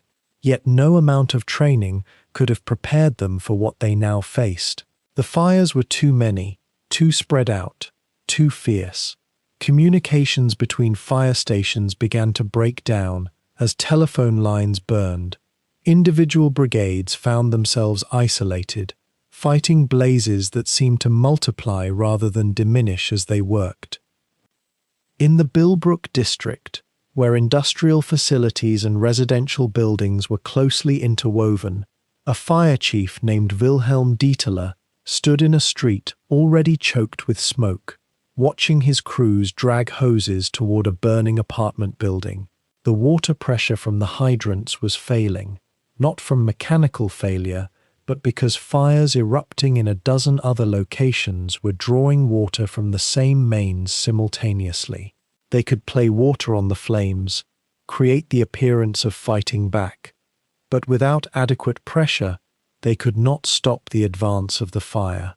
Dietler made the decision that thousands of other officials made that night: conserve water for the largest structures, the ones that might be saved, and let the smaller ones burn. It was a calculation of triage that offered no good options, only worse and worst. Within the hour, entire blocks had become infernos. His crews, exhausted and overwhelmed, could only watch and wait for a chance to prevent the fire from jumping to streets they might still defend. Underground, in the vast shelters that honeycombed beneath the city, tens of thousands of civilians pressed together in darkness, broken only by the pale glow of emergency lighting. The bunkers were designed to withstand bombing, and they did. The concrete was thick, the design sound, but they could not withstand the heat that was now building above them as the firestorm intensified. In the Nikolai bunker, which housed more than 6,000 people, the temperature began to rise. It was warm at first, uncomfortable, then hot. People loosened clothing. Children began to cry. Parents tried to reassure them, though the shaking of the walls and the sound of the world collapsing above created an atmosphere of barely suppressed panic. The bunker had ventilation shafts, but as fires raged in the streets outside, those shafts drew in superheated air and smoke. The air in the bunker began to smell of burning wood, of chemicals, of things that should never be breathed. People fainted from the heat. The medical personnel, nurses, doctors, anyone with first aid training, moved through the crowd trying to help those overcome by conditions, but their options were limited. They could offer water, if there was any. They could fan the air. They could try to keep order, to prevent panic from turning shelter into a tomb. Above ground, in the streets not yet completely consumed by fire, rescue workers and civilian volunteers began the impossible task of locating survivors in collapsed buildings. The first shelters and cellars were found by sound, cries for help filtering up through rubble. Rescue teams worked with picks and shovels, moving stone and brick with bare hands when tools were too slow, driven by the knowledge that every minute meant the difference between pulling someone out alive or dead. In one basement on the Grindelstrasse, a team of 4 men and 2 women, who had volunteered as rescuers, heard knocking from beneath a collapsed ceiling. They dug frantically, enlarging a gap in the rubble just enough for a child to be pulled through. A girl, perhaps 7 years old, covered in dust but breathing. They placed her on a stretcher. Where to take her? The nearest hospital, the Universitätskrankenhaus, was already overflowing. Its corridors were lined with injured people on stretchers. Its operating theaters were running continuously. Surgeons worked without rest, tending wounds that ranged from severe burns to crushing injuries to wounds that made survival almost miraculous. Nurses moved between patients, offering water, morphine when it was available, words of comfort when nothing else could be offered, and still the injured kept coming. The search for missing family members became a desperate, ongoing agony that would continue for weeks and months after the initial bombing. In the morning light of the 25th of July, when the first waves of bombers had departed and survivors could leave the shelters, Hamburg became a world of absence and loss. People moved through the ruins calling names. A woman searched for her mother, methodically moving through the rubble of their apartment building on the Belle Allianzstrasse. She had made it to a shelter just before the worst of the bombing. Her mother had gone back to fetch documents, to save something precious. The woman found nothing but ash and the charred remains of furniture. She asked neighbors if they had seen her mother, described her, showed them a photograph. No one had. She moved to the next block and began again. This same scene repeated thousands of times across the city.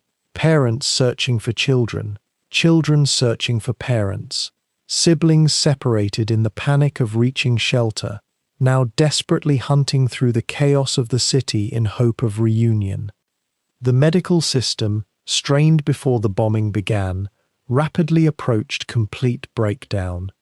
Hospitals that had served the city's normal population of roughly 2 million now found themselves treating casualties at a rate that exceeded their capacity by a factor of 10 or more. The Allgemeines Krankenhaus, the St. Georg Hospital, the Marion Krankenhaus, the Universitätskrankenhaus, all became processing centers for human suffering on a scale that pushed the limits of medical knowledge and endurance. Surgeons worked 18, 20, 24-hour shifts before collapsing. Nurses tended wounds they had no training for. Medical students, hastily conscripted, assisted in operating theaters where decisions about who could be saved and who could not be saved were made in seconds. Beds filled as quickly as patients could be placed on them. When beds ran out, mattresses were placed on floors. When floors were full, patients lay in corridors, in stairwells, outside in hospital gardens on stretchers. The pharmacy ran through months of supplies in days. Morphine became rationed. Bandages were washed and reused. Surgeons performed amputations not to save limbs, but to preserve life itself. In the districts closest to the firestorm, the survival of civilians often came down to random chance and split-second decisions. The woman in the cellar of a building on the Sophienstrasse made the choice to wait out the bombing in her basement shelter rather than in the communal public bunker. Her neighbor, who had lived in the same building for 20 years, made the opposite choice and went to the public bunker. When the firestorm passed, the building collapsed. The basement, by some providence of construction or luck, held. The woman survived. Her neighbor, in the public bunker, did not. The bunker, filled with thousands, had become a death trap when the firestorm pulled oxygen from the air and replaced it with superheated smoke. The woman emerged into a landscape so changed that she did not recognize the street. Buildings that had stood for 100 years were gone. The entire topography of the city seemed altered. She walked through the destruction in a daze, searching for her husband, her children, her home. She found none of them. Days later, she learned her husband had been killed in the firestorm while trying to help evacuate neighbors from an apartment building. Her children had made it to safety with relatives in the countryside. She was alive, but alive in a world fundamentally broken. The organization of rescue and relief that emerged in the immediate aftermath was part improvisation and part systematic response. Hamburg's city government, still functional in the early days after the bombing, began organizing food distribution points, water stations, and medical facilities in schools, churches, and any building that had survived intact. The Hitler Youth was mobilized to assist in rescue and relief work. The Wehrmacht, though focused on military operations, contributed soldiers to the work of clearing rubble and searching for survivors. Civilian volunteers came forward, people who had lost everything and were still helping others. The effort was neither completely chaotic nor completely organized. It existed in the space between total breakdown and normal functioning. Authority structures that had seemed immovable suddenly became flexible.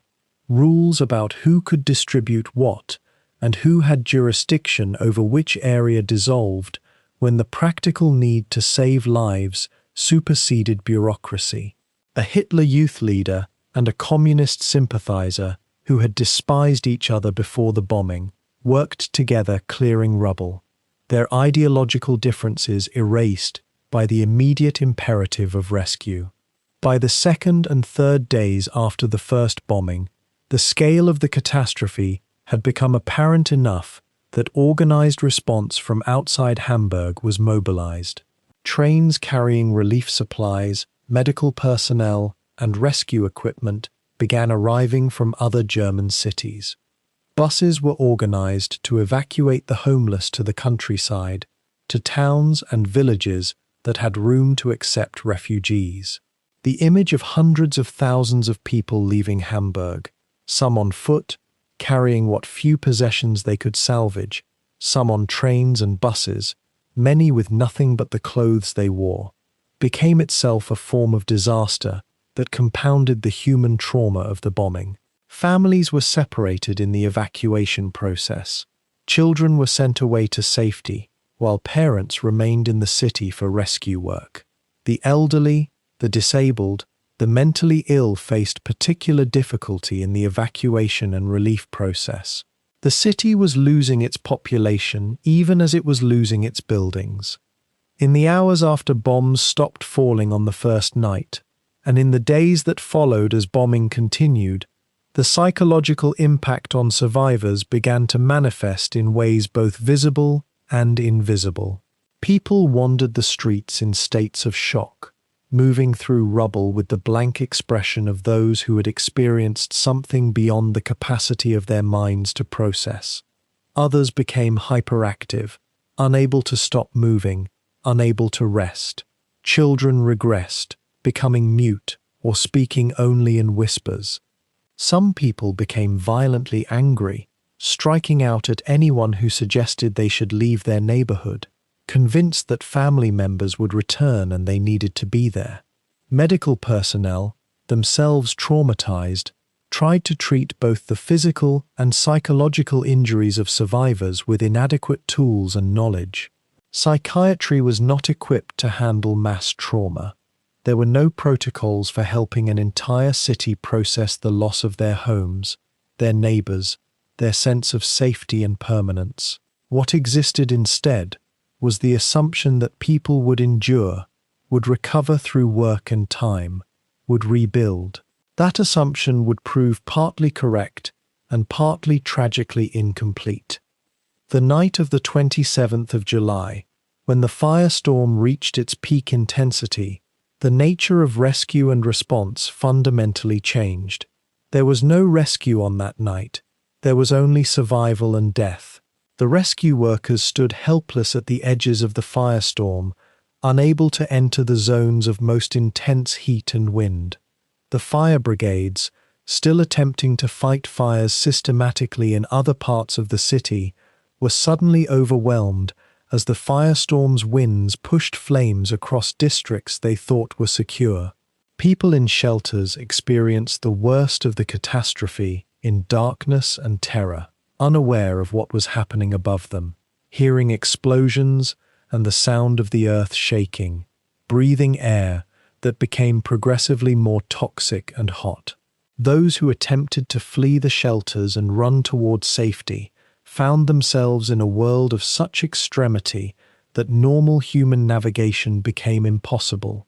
People who had made rational decisions to go to shelter discovered those shelters had become death traps. People who had decided to flee discovered there was no safe direction to flee toward. In those hours, the systems of response, the organization of rescue, the coordination of relief, all became irrelevant. What mattered was the randomness of survival, the luck of being in the right place, the mercy of dying quickly rather than slowly. By the morning of the 28th of July, when the firestorm had burned itself out and the scale of the disaster could begin to be assessed, Hamburg was a city attempting to function without the basic infrastructure that modern urban life requires. Water systems were damaged. Electricity was gone across much of the city. The transportation system was paralyzed. Hospitals were overwhelmed. The dead, initially counted in thousands, would eventually be counted in tens of thousands, with some bodies never recovered or identified. The survivors numbered in the hundreds of thousands, many homeless, many injured, many suffering from burns and smoke inhalation that would affect them for the rest of their lives. The city that had believed itself safer than Berlin, that had trusted in its shelters and its fire brigades and its civil defense organization, discovered that modern industrial warfare had transcended the capacity of cities to protect themselves. Hamburg did not collapse into chaos, but it had been brought to the edge of collapse. It was held back from that edge by the determination of ordinary people, rescuers, medical workers, administrators, volunteers, and survivors themselves, who refused to surrender to the catastrophe, who continued working, helping, searching, and rebuilding even as the world around them burned. The radar screens across northern Germany went dead in the opening minutes of Operation Gomorrah. Where there had been ordered blips marking the bomber stream's approach, there now existed only chaos, a blur of false signals, ghost targets, and electronic noise that rendered years of defensive infrastructure suddenly obsolete. In the fighter control rooms and flak gun positions scattered across the Reich, officers and enlisted men stared at their screens in disbelief. The technology that had promised to shield the Heimat from aerial assault had become useless. But desperation breeds innovation, and German air defense commanders knew they had only hours to improvise a response before the next wave of bombers arrived. General Josef Kammhuber, who commanded the night fighter force with meticulous discipline, understood immediately that radar interdiction was no longer viable. The British had deployed something. Intelligence reports would later confirm the aluminum foil strips called window that had rendered the Luftwaffe's most sophisticated defensive system inert. Standing in his command post, Kammhuber faced a choice that would define the night's battle: retreat into passivity and accept Hamburg's destruction, or order his pilots into darkness, armed with nothing but skill, experience, and the raw courage that had sustained German aviation through 3 years of war. He chose the latter. Within minutes, orders began flowing to airfields across northern Germany. Night fighters were to engage the bomber stream using visual identification and audio contact. The Luftwaffe would fight blind, but it would fight. The night fighter pilots who received these orders were men who had already survived countless battles against increasingly overwhelming odds.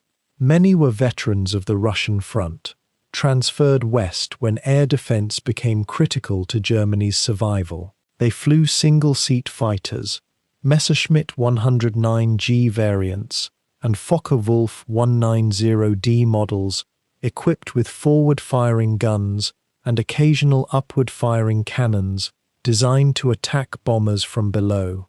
These aircraft were nimble, responsive, and deadly in the hands of skilled pilots, but they were also vulnerable in the darkness. Without radar guidance from the ground, pilots had to locate their targets by searching the night sky, listening to radio chatter, watching for the exhaust flames of engines, or catching sight of a bomber silhouetted against the glow of fires already spreading across Hamburg far below. It was a task that required nerves of steel and reflexes honed through countless previous combats. The desperate improvisation began almost immediately. German controllers on the ground shifted to radio guidance, providing running commentary to pilots about the bomber stream's position and heading based on reports from other observers and on educated guesses drawn from years of experience. Pilots were instructed to climb toward the bomber altitude, spread out across a broad search pattern, and look for visual contact in the darkness. Some were vectored toward the flames rising from Hamburg itself, the burning city providing a backdrop against which the silhouettes of bombers might be glimpsed. Others were given vectors to suspected bomber routes based on the direction and intensity of anti-aircraft gunfire. The system was crude, far less efficient than radar-guided interception, but it was all they had. Within the hour, pilots were reporting contact with enemy aircraft. Within minutes, the first engagements of the night were unfolding across the darkness above Hamburg.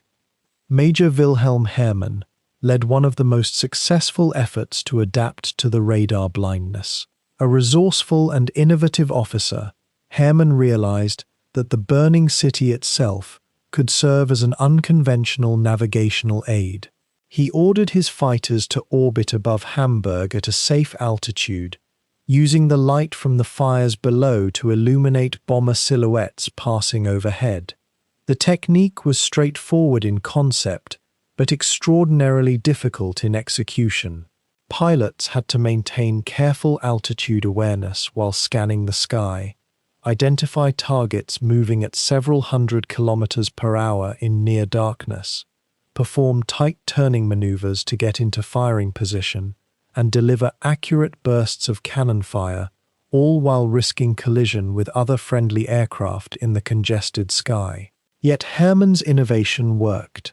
German night fighters began achieving kills throughout the night, a phenomenon that would have seemed impossible just hours earlier when the radar screens went blank. Other pilots developed their own methods of engagement. Some climbed above the bomber stream to gain position advantage, hoping to catch silhouettes against the lighter sky to the east. Others descended beneath the bombers, knowing that their upward-firing cannons, the Schräger Musik installation, could spray devastating fire into the unarmored bellies of bombers from below, without fear of return fire from the upper turrets. The sound of these interceptions filled the night. The roar of fighter engines, the stuttering violence of cannon fire, the screams of stricken bombers as they fell burning toward the earth. Several aircraft fell on both sides. Bombers crashed near Hamburg or exploded over the North Sea. Fighters, some damaged by bomber defensive fire or running low on fuel, attempted emergency landings or were lost to engine failure in the darkness.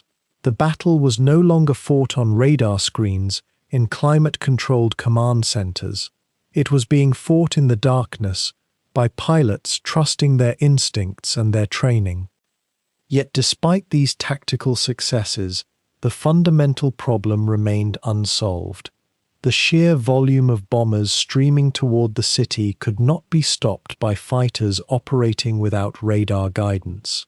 Even if Hermann's unit and other fighter groups achieved higher success rates than normal, the mathematics of attrition worked against them. Hundreds of bombers pressed onward, and each pilot could only shoot down one or two in a night before exhausting ammunition, fuel, or both. The German air defense system, stripped of its technological advantage, reverted to pre-radar tactics that had proved insufficient even when resources were more plentiful. German pilots were doing everything that courage and skill could accomplish, but it was not enough. As the night deepened and the fires across Hamburg grew more intense, the realization settled over German command. The Luftwaffe could inflict casualties on the invading air fleet, but the bombing campaign could not be stopped by defensive means alone. The pilots themselves understood this grimly. They were men trained to believe in duty, in the rightness of their cause, but also in the mathematics of possibility. A pilot who had achieved 5 kills that night knew that dozens of bombers still burned the city below him. The German air defense network, once a source of pride and confidence, had been rendered partially inert by a weapon so simple and so effective that it seemed almost like a form of trickery rather than legitimate warfare. Some pilots were angered by it, others accepted it as the inevitable consequence of technological competition in modern war. But all of them understood that their night's work, however skilled and however many enemy aircraft fell to their guns, had not prevented Hamburg from becoming an inferno.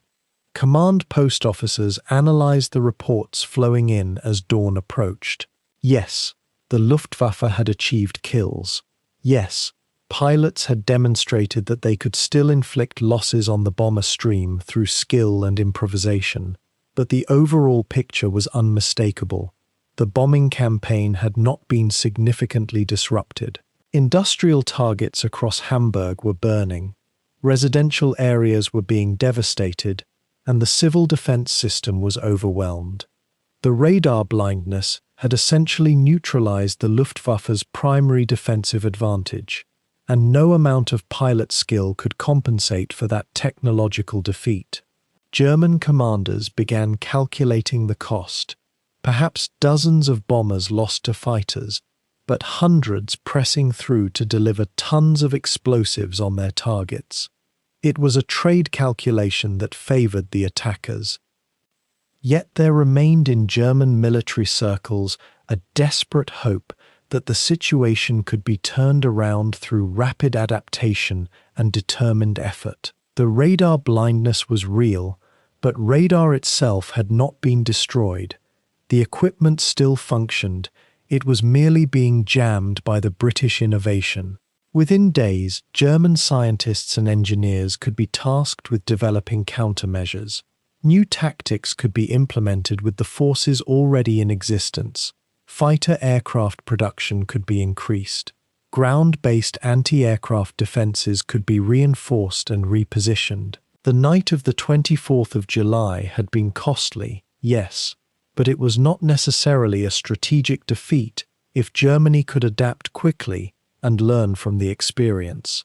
This thread of hope, however thin, kept German commanders focused on immediate practical responses rather than despair. Over the following days, as Operation Gomorrah continued with repeated raids, the Luftwaffe did in fact adapt further. Pilots developed better coordination techniques, using radio nets to vector each other toward bombers and share information about successful attack vectors. Anti-aircraft gun positions learned to concentrate their fire in specific air corridors where bombers were known to be approaching, creating walls of flak that could bring down aircraft even without radar guidance to improve accuracy. The coordination between ground controllers and airborne fighters, though far less precise than radar-directed systems, became more sophisticated through hard experience and rapid communication of tactical lessons. Some degree of order was being imposed on chaos, and some German pilots achieved remarkable success rates on subsequent nights. Yet the fundamental advantage remained with the attackers. The British had solved the radar problem at a stroke, and German countermeasures, though improving, could not fully restore the technical superiority that had been lost. The experience of Hamburg's air defense would echo through German military planning for the remainder of the war. The Luftwaffe's night fighter force would continue to evolve, developing new tactics, new aircraft, and new defensive systems. But the lesson was now inscribed in the minds of commanders and pilots alike. Technological advantage in aerial warfare could be neutralized by innovative countermeasures, and once it was lost, courage and skill, while still valuable, could not restore it.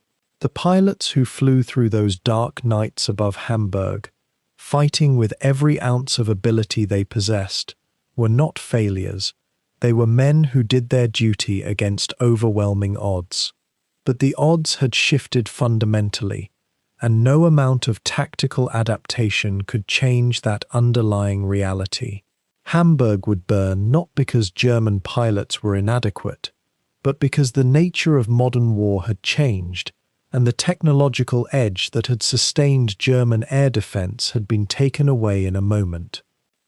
As the flames grew higher across Hamburg and the firestorm began to build in intensity, the surviving night fighters continued their desperate work.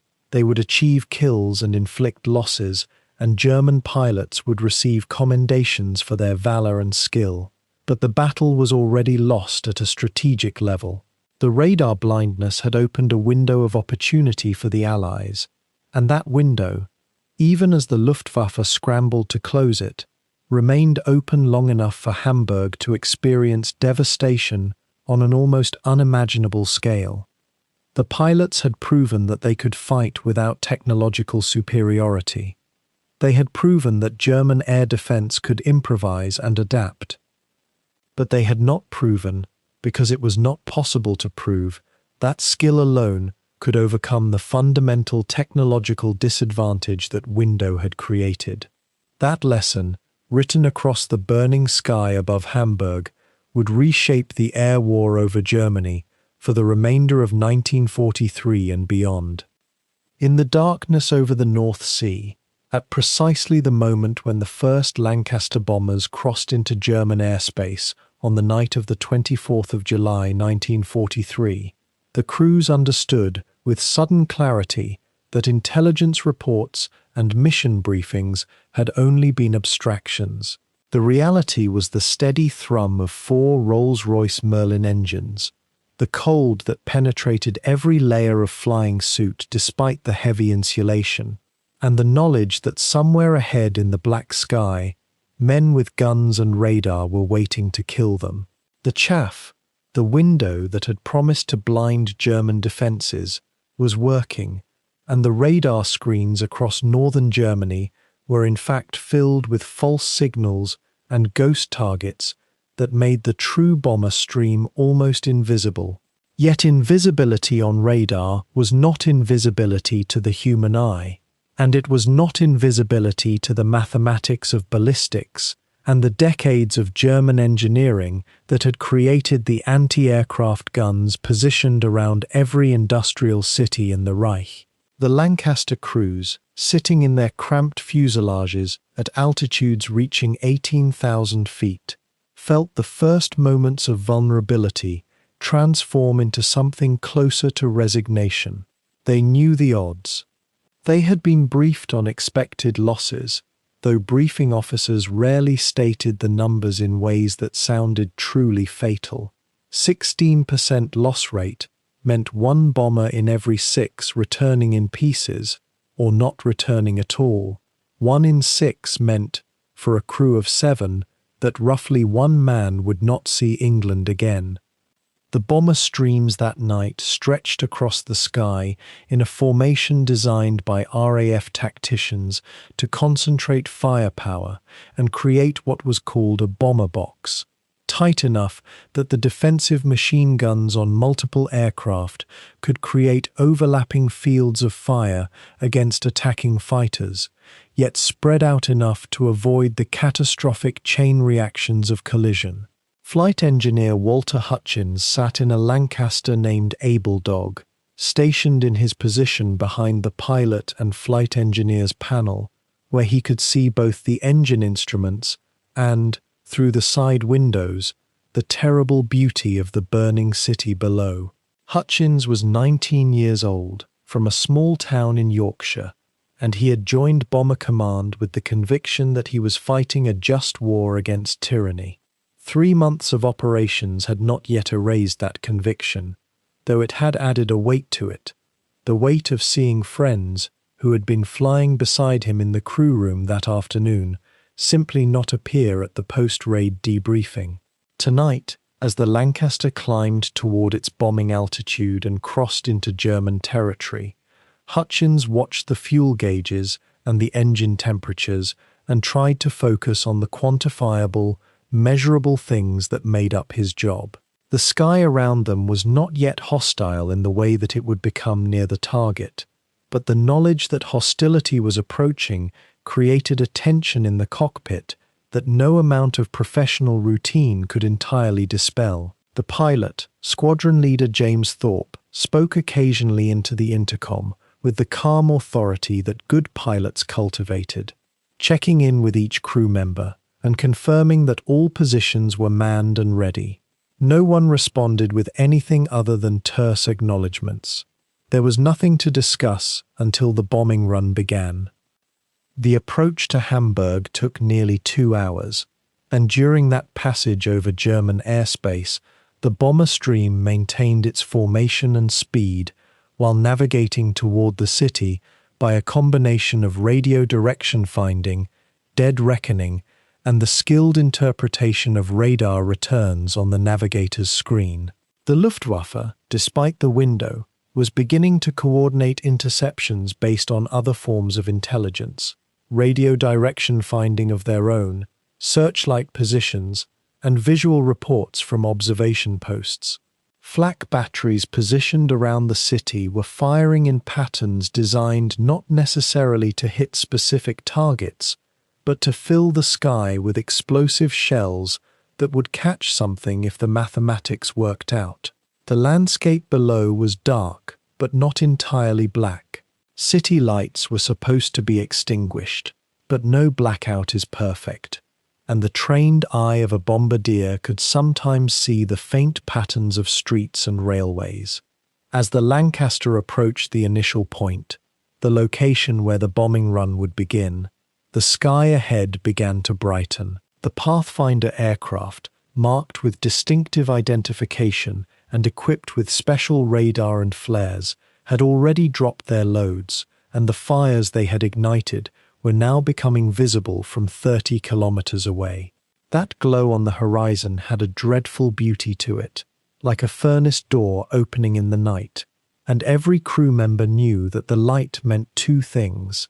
They would have no trouble finding the target, and every German defender for 100 kilometers would also be able to see that light and know exactly where to direct their fire.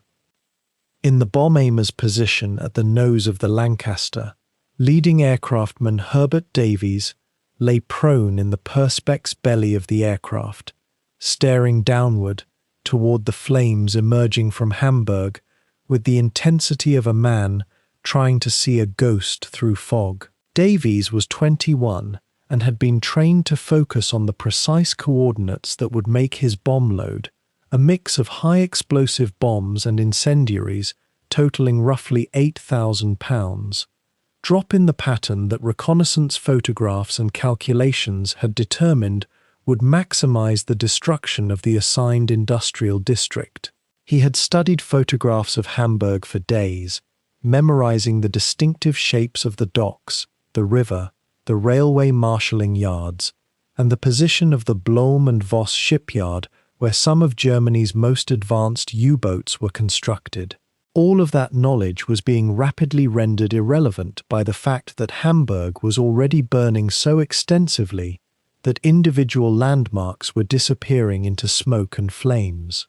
Davies adjusted the bombing sight, a mechanical computer that incorporated the aircraft's airspeed, altitude, wind drift, and the selected target coordinates, and told the pilot that the bombing run was beginning.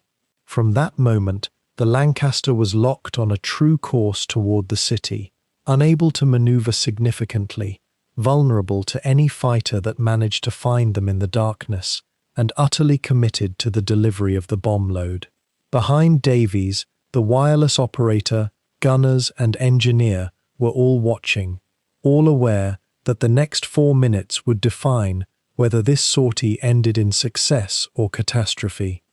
The flak intensified as the bomber stream approached the target, and the sky became filled with the sudden bloom of explosions that lit up the formation from below, creating momentary silhouettes of surrounding aircraft against the flames. A Halifax off to the starboard wing took a hit in the outer engine nacelle. The crew apparently managed to feather the propeller and maintain formation, but the damage was visible and the aircraft was dying. Anti-aircraft fire at altitude was inherently inaccurate compared to ground-based gunfire, but volume could compensate for precision, and the Germans were now firing every gun they could bring to bear toward the invisible bomber stream that they knew was somewhere above the burning city. The mid-upper gunner in the Lancaster, Sergeant Frederick Cole, swiveled his turret constantly, searching the darkness for the shapes of Luftwaffe fighters that he knew were somewhere up there. Cole had already seen 2 enemy fighters that night, brief contacts caught in the searchlight sweeps, but the darkness and the confusion and the speed of modern air combat meant that engagements were measured in seconds, not minutes. One moment of inattention, one failure to spot an attacker in time, meant explosive shells tearing through the aircraft's fuselage. The rear gunner, positioned in the tail turret and the most exposed and most vulnerable position on the aircraft, was similarly scanning the sky behind them, aware that German pilots often attacked from below and behind where the bomber's defensive firepower was weakest. These gunners, trained since they were 19 or 20 years old, understood that they were the only thing standing between their crew and a fighter attack that would likely kill everyone aboard. The bombs fell from the Lancaster's bay At the precise moment that Davies calculated, the aircraft's nose lifting slightly as the weight departed and the fuel consumption became marginally more favorable for the long flight home. In that moment, as nearly 8,000 pounds of explosive and incendiary ordnance fell toward the inferno below, the crew understood that whatever happened to Hamburg, however many buildings would be destroyed, however many fires would merge into a firestorm, however many people would be killed in the streets and shelters, they had done their duty as they understood it. The bombing run was over. The aircraft was now free to maneuver, and the pilot immediately began a turn away from the city, descending slightly to pick up airspeed, heading back toward the North Sea and England. Behind them, the fires in Hamburg were merging and intensifying, creating a glow so bright that the darkness itself seemed to be receding. Smoke that had been confined to individual locations was now spreading across the entire city, and the heat from the flames was becoming visible even from altitude as thermal distortion that made the air shimmer.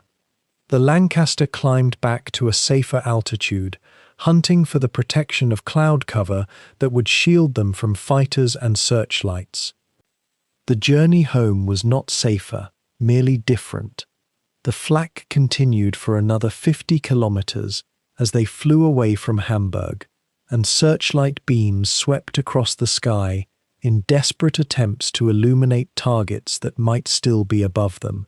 One searchlight caught the Lancaster briefly, and the pilot immediately broke formation and descended toward cloud cover, the sudden violent maneuver pressing every crew member into their seats with a force that stole breath. The defensive guns from nearby bombers opened fire toward the searchlight position, a coordinated response born from mutual survival instinct, and the beam went dark. Whether from being hit or from the searchlight crew's prudence in turning off their lamp, it no longer mattered.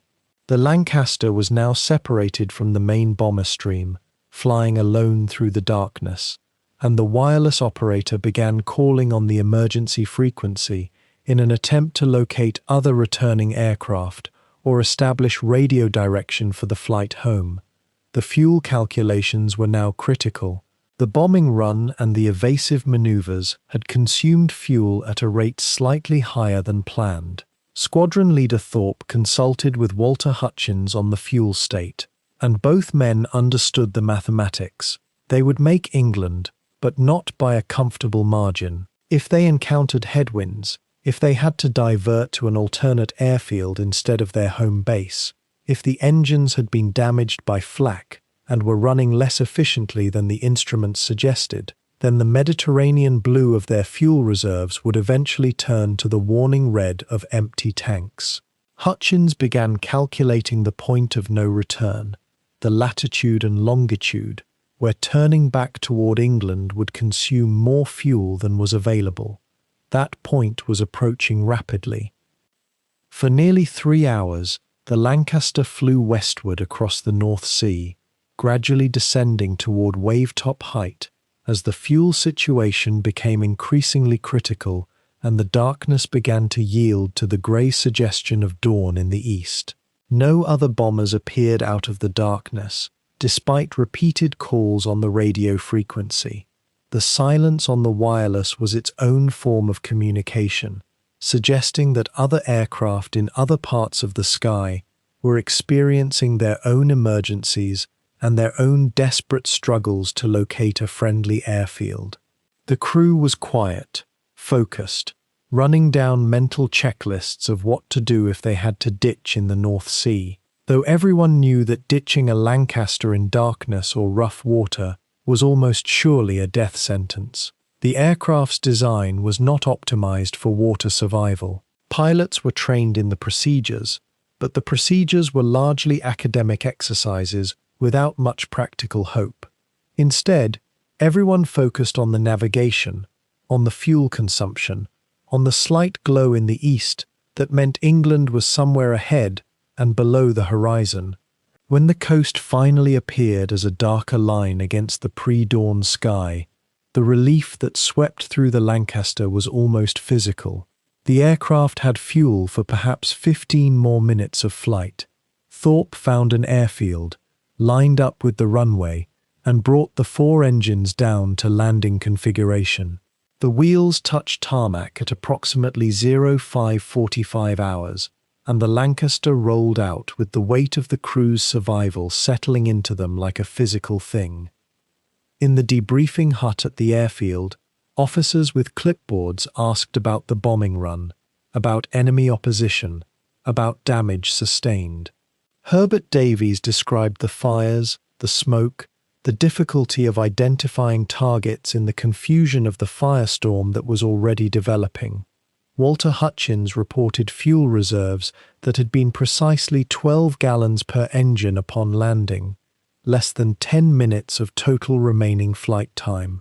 Squadron leader Thorpe confirmed the bombing run, the flak, the searchlights, the separation from the mainstream, and the desperate navigation home. The intelligence officers made notes, filed reports, and assigned the crew's sortie to the record. In the crew room afterward, no one spoke about what they had seen or experienced. The protocol was to brief, to debrief, to move on to the next operation. Emotional processing was not the RAF's method, and most crews understood that discussing the fear, the vulnerability, the knowledge of friends who had not returned was a luxury they could not afford.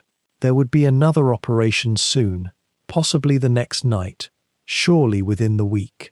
Survival meant moving forward without dwelling on the narrow margins between returning home and disappearing into the night like so many others. The losses from that first night's raid were approximately 40 bombers, roughly 5% of the force dispatched, a figure that mathematically meant approximately 280 aircrew dead or captured. The subsequent nights of Operation Gomorrah would add dozens more bombers to that toll, and the cumulative loss rate across the entire campaign would begin approaching 15% as German defences adapted and learned to fight despite the window-generated confusion. These were the costs that were measured in crew rooms across England, in the empty beds that remained empty, in the letters that would be written to families explaining that their sons and husbands and brothers would not be returning. The destruction inflicted on Hamburg was unprecedented in scale, but it came at a price that was measured not in abstract statistics, but in individual lives, in the experienced terror of men struggling to bring damaged aircraft home, in the mathematics of survival that meant 1 in 6 would not survive a full tour of operations. The bomber crews understood this exchange, the losses they suffered for the damage they delivered, and most believed it was necessary, even if the belief required a kind of compartmentalization that protected the mind from dwelling too long on the human cost of either side. The night of the 27th of July began like the previous assault. Hundreds of bombers approached Hamburg through darkness. Ground crews in the city had worked without rest for 3 days, pulling bodies from rubble, fighting fires that refused to die, moving the wounded to overwhelmed hospitals. The fire brigades were exhausted. The civil defense workers had seen horrors that challenged their capacity to believe. And yet the bombers came again. What happened in those next few hours would transform a bombing campaign into something far more terrible, a weapon that transcended human intention and became a force of nature itself. The meteorological conditions on that night formed a perfect storm of atmospheric circumstances. The summer weather had been unseasonably warm, and Hamburg lay under a high-pressure system that created stable, dry air. There had been no significant rain for weeks, leaving the city's wooden structures and gardens bone dry under the August heat. The scientists and weather officers who would later analyze the firestorm understood that temperature, humidity, wind patterns, and barometric pressure all aligned in a way that occurred only rarely. Nature itself, through the indifferent mathematics of physics, had created conditions waiting only for the spark. And that spark came from above, concentrated and purposeful. The bombing that night did not differ dramatically in tonnage from the nights before. Roughly 700 bombers flew toward Hamburg carrying incendiary bombs. Thousands upon thousands of small canisters filled with burning chemicals. These were not the heavy explosives that destroyed through force and concussion. Incendiary bombs worked differently. They created fire, sustained heat, and the intense radiation of flames spreading from building to building. The payload mix was calculated by air commanders to maximize the density of burning areas rather than create a single massive explosion. The bombers worked methodically, wave after wave, dropping their loads across a concentrated zone of the city. The first night had damaged thousands of buildings and set hundreds of fires. Now, those remnants of buildings, mixed with the fragments and debris of days of bombing, lay waiting to catch fire. What made this night different was not the bombing alone. It was the convergence of several factors that transformed a terrible attack into an apocalyptic event. The high concentration of fires, each burning intensely, began to create its own atmospheric system. As the heat from thousands of individual fires rose into the still night air, it generated a powerful updraft. This rising column of superheated air began to pull in air from the surrounding areas to replace the heat ascending into the upper atmosphere. Physics dictated this movement. Air moves toward areas of lower pressure, and the updraft created a massive pressure differential between the burning city and the air around it. The wind that resulted was not a natural breeze. It was a convergent gale generated by the fires themselves, a phenomenon that meteorologists call a firestorm. The speed of these winds increased beyond anything the people sheltering beneath Hamburg's streets could have imagined. As more fires burned hotter and the updraft intensified, the inrushing winds accelerated to hurricane force. Some estimates placed them at more than 100 miles per hour in the most affected zones. These winds did not come from a single direction. They spiraled toward the center of the heat in a vortex pattern, similar to a tornado, but generated by massive thermal energy rather than atmospheric instability. The oxygen being pulled into this inferno fed the flames further, creating a self-reinforcing cycle. The hotter the fires burned, the stronger the winds that fed them. The stronger the winds, the more oxygen flooded to the burning areas, driving temperatures even higher. The system became a closed loop of escalating heat and destruction. The firestorm was not simply a large fire, or even a coordinated set of individual blazes. It was a single, unified phenomenon, a beast with its own logic and momentum.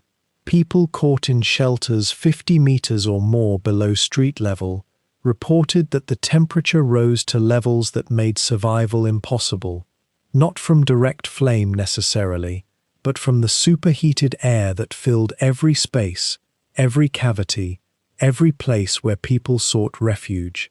The phenomenon pulled oxygen from sealed spaces, creating asphyxia in shelters that were supposed to be safe. In some cases, people suffocated not because the shelter filled with smoke or flames, but because the rising heat and expanding gases depleted the breathable air. The firestorm created conditions that transcended what conventional shelters were designed to withstand. In the streets above, conditions approached the incomprehensible. The spiraling winds literally lifted people from the ground. Witnesses who survived reported seeing individuals, groups of people, and even larger objects pulled into the flames by wind forces they could not resist or escape. The streets themselves, the paved surfaces, began to melt or soften in the extreme heat. Asphalt turned to tar. In some areas, people attempting to flee the advancing flames found themselves unable to move quickly because their feet sank into the softening surface of the street. The heat radiated from burning buildings with such intensity that people decades later would describe it as being struck by waves of force, as if the heat itself had weight and mass. It burned exposed skin instantly. It set clothes ablaze from a distance without direct contact with flame. It was not simply a matter of proximity to fire. The thermal radiation created a lethal environment across entire districts. The firestorm consumed fuel with ferocious speed. The concentrated area that became the primary burn zone, roughly 5 square kilometers in the most intensely affected district, was almost completely destroyed in a matter of hours rather than across multiple nights. The consumption of oxygen and wood and every combustible material was so rapid, so complete, that people in adjacent areas reported the firestorm's duration as relatively brief. The intense phase lasted perhaps 3 hours in the core zone, though fires continued for days in the surrounding areas. But in that brief window, the firestorm achieved something approaching total destruction of everything within its zone. Buildings did not simply burn, many were carbonized. Organic material was consumed so completely that what remained was ash so fine it resembled powder. The heat was sufficient to reduce human remains to fragments that barely required identification. The scale of death that resulted from the firestorm cannot be separated from its speed and totality. The first wave of bombers had killed thousands. The subsequent nights of bombing killed thousands more. But the firestorm of the 27th of July killed as many people in 3 hours as the previous nights had killed across multiple nights of sustained bombing. Tens of thousands of people.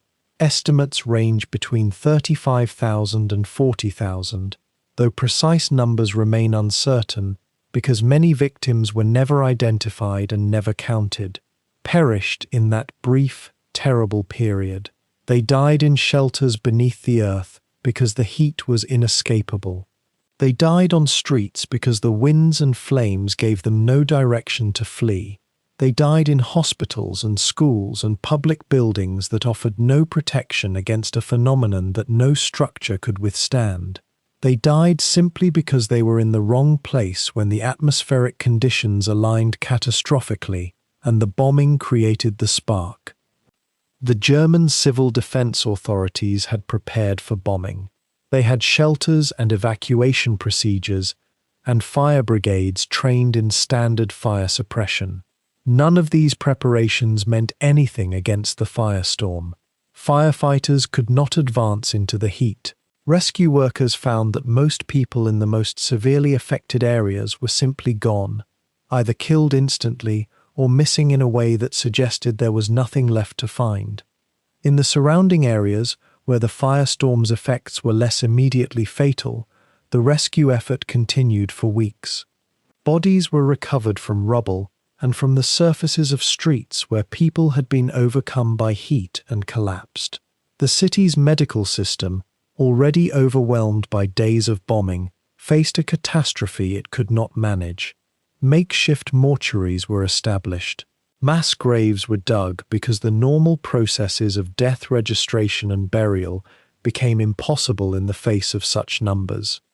What distinguished the firestorm from ordinary bombing, what made it truly a transition into a different kind of weapon, was precisely that it escaped human control. The bomber crews did not create the firestorm intentionally.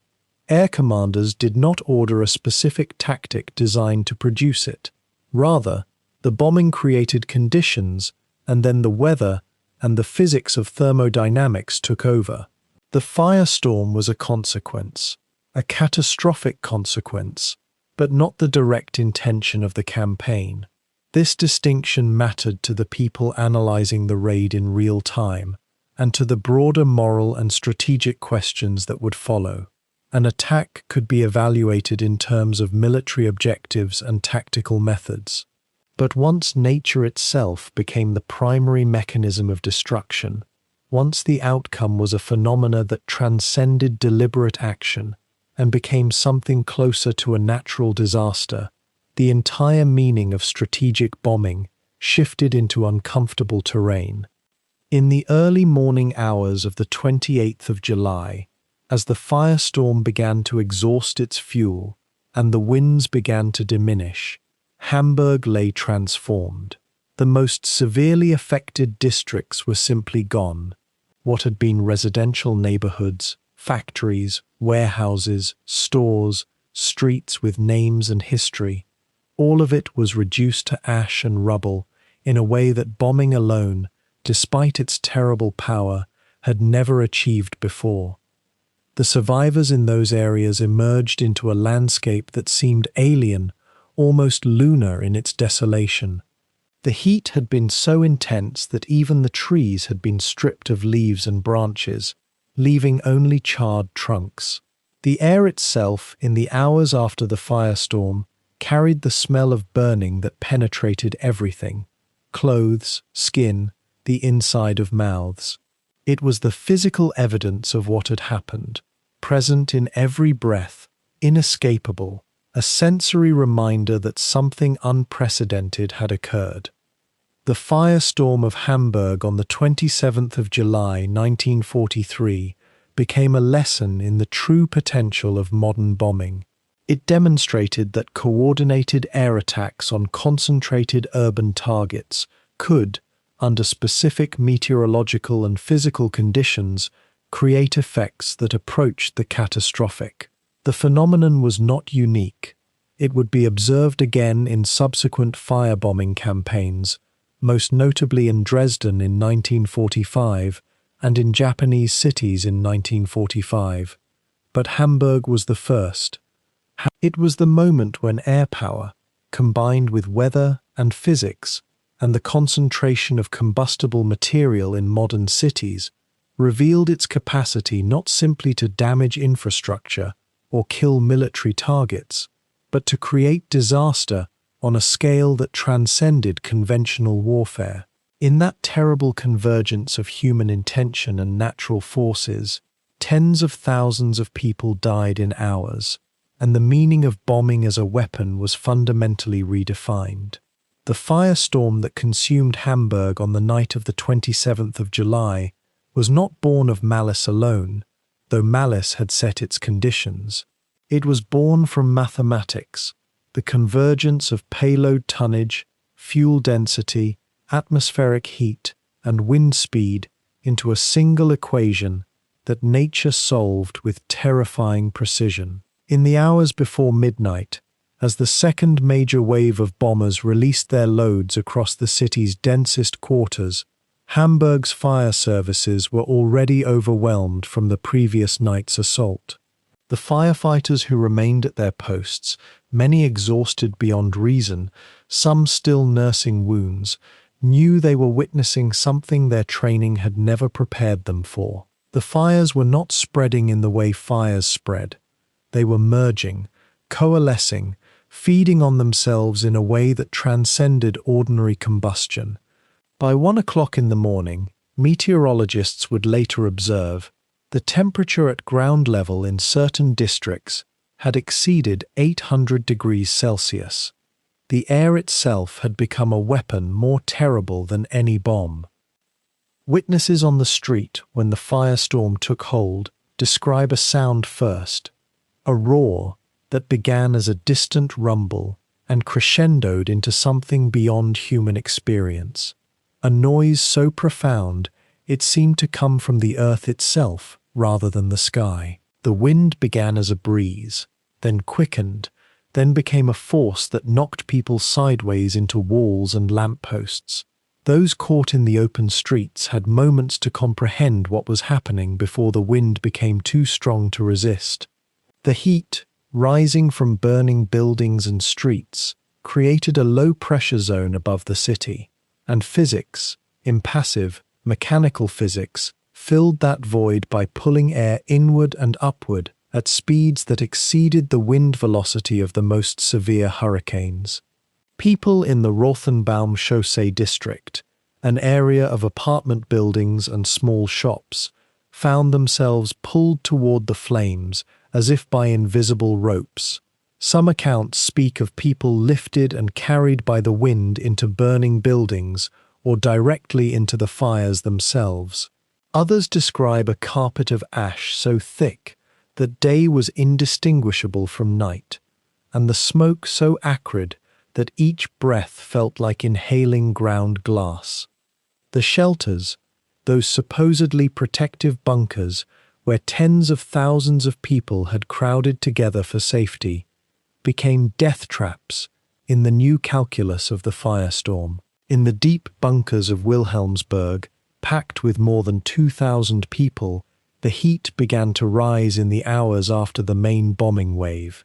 Ventilation systems, designed for ordinary air raid conditions, could not function in an environment where the outside air itself was superheated. Witnesses who survived the bunker in Stukenwall described the temperature climbing steadily, the air becoming thick and difficult to draw into the lungs. Parents held their children and spoke to them in whispers, trying to convey a sense of calm that they themselves did not feel. Some shelters had doors that could be sealed, and as the heat climbed and the air became toxic with smoke that seeped through every crack and crevice, those doors remained sealed to prevent the wind from entering. The people inside were trapped in a sealed chamber where the oxygen was being consumed by the fires in the city above, and the carbon monoxide and carbon dioxide were accumulating with each passing minute. Some shelters simply ceased to function as shelters and became tombs, where hundreds died not from the direct heat of flame, but from asphyxiation in darkness and suffocation from smoke. One account, preserved in testimony given after the war, describes a woman in the Ham district who had sheltered with her 3 children in the basement of an apartment building. She kept them close and sang to them softly as the sound of the firestorm raged above, the building groaning with the force of the wind. The basement filled with smoke slowly at first, then more rapidly, and she realized that the building above was burning and that the fire was drawing down toward where they sheltered. She tried to move her children toward what she thought was the exit, but the smoke became so thick that she could not see them even though they were clinging to her hands. She pulled them forward anyway, moving inch by inch through darkness and burning air, until one of her children stopped moving. She kept pulling, kept trying to reach the stairs, kept hoping that there was still a way out. When rescue workers found that basement days later, they found only charred remains and ash. The woman's account survives only because she was in a different group of shelters nearby, part of a family that had separated moments before the firestorm struck, a separation that became the only thing that saved her life. The rescuers and recovery workers who moved through Hamburg in the days and weeks after the firestorm confronted a landscape that defied comprehension. In some districts, the destruction was so complete that it was difficult to determine where the streets had run or where the buildings had stood. In others, entire blocks had been reduced to rubble to a depth of several meters. Bodies were found in the most unlikely places, in ditches, in public squares, entangled in the ruins of collapsed buildings. Many were carbonized so thoroughly that identification was impossible, and mass graves were dug in parks and public spaces to contain the remains of those who could never be identified or returned to families. One recovery worker, interviewed decades later, described finding a group of people who had apparently tried to reach water during the firestorm, having heard or read somewhere that water would save them. They had made it as far as the Ulster Canal before the wind and heat overcame them, and they lay at the water's edge as if they had died reaching for safety that was only meters away. In the cellars of buildings that had burned completely, recovery teams found scenes that suggested the last moments of those who had sheltered there. In one location, 23 bodies were found clustered near a blocked exit, their final attempt to escape thwarted by rubble that had fallen and sealed the door. In another, a group of elderly people and children were found arranged carefully on the floor, arranged by someone, presumably an adult trying to create some order in the final minutes, trying to make dignity possible when dignity itself was being consumed by flame. The team working in the Wandsbek district reported finding entire families in a single basement, huddled together in a final embrace as the heat and smoke took them. The official reports of the recovery efforts are written in bureaucratic language. Bodies discovered, decomposition advanced, identification possible not possible, but the words are merely containers for incomprehensible loss. The scale of the firestorm's killing was difficult for even German officials to comprehend in real time. In the hours after the main firestorm, the initial estimates suggested that somewhere between 20,000 and 40,000 people had died. Within days, as recovery efforts continued and the true extent of the destruction became clear, those estimates climbed. Bodies were still being discovered weeks later in sealed basements and rubble, many in states of decomposition so advanced that determining a cause of death was impossible. The final death toll from Operation Gomorrah as a whole, including the first night's bombing and subsequent nights, would eventually be estimated at more than 40,000, with some estimates placing it even higher. To place this in context, this single campaign had killed more people than had died in the bombing of any other German city up to that point, and it had done so in the span of only 1 week. The death toll was greater than the entire population of many towns, and it had been concentrated in a single metropolitan area. Yet even in the wake of catastrophe, Hamburg's citizens demonstrated a capacity for resilience that seemed to mirror the firestorm itself in its intensity and power. Rescue operations continued around the clock, with workers digging through rubble by hand when machinery failed or became overwhelmed. Neighborhoods that had been completely destroyed organized themselves into temporary communities, with soup kitchens established in open squares and temporary shelters erected in parks. The city's medical infrastructure, already damaged by the bombing, was strained to the breaking point, with surgeons treating burns and crush injuries in makeshift hospitals set up in schools and public buildings. Nurses worked shifts that lasted 18 hours or more, treating wounds that were often horrific in their extent, while maintaining a professionalism that seemed incompatible with the chaos around them. Teachers gathered children in temporary classrooms to continue their education, insisting that normalcy, even the simulacrum of normalcy, had to be maintained. These acts of recovery were not heroic gestures made for observation. They were the ordinary responses of ordinary people to an extraordinary catastrophe. The psychological impact of the firestorm extended far beyond the immediate death toll. Thousands of people who had survived physically were traumatized in ways that would affect them for the rest of their lives. Children who had hidden in cellars with their families reported nightmares lasting months or years, and some never fully recovered from the experience of confinement and fear. Adults who had lost family members struggled with grief, compounded by the fact that some of their loved ones had never been found. They had been reduced to ash so completely that no remains existed to bury or mourn. The city became a place of ghosts, not metaphorical but literal. The blank spaces where buildings had stood, the absence of familiar streets and landmarks, the missing persons whose names appeared on lists that grew longer each day.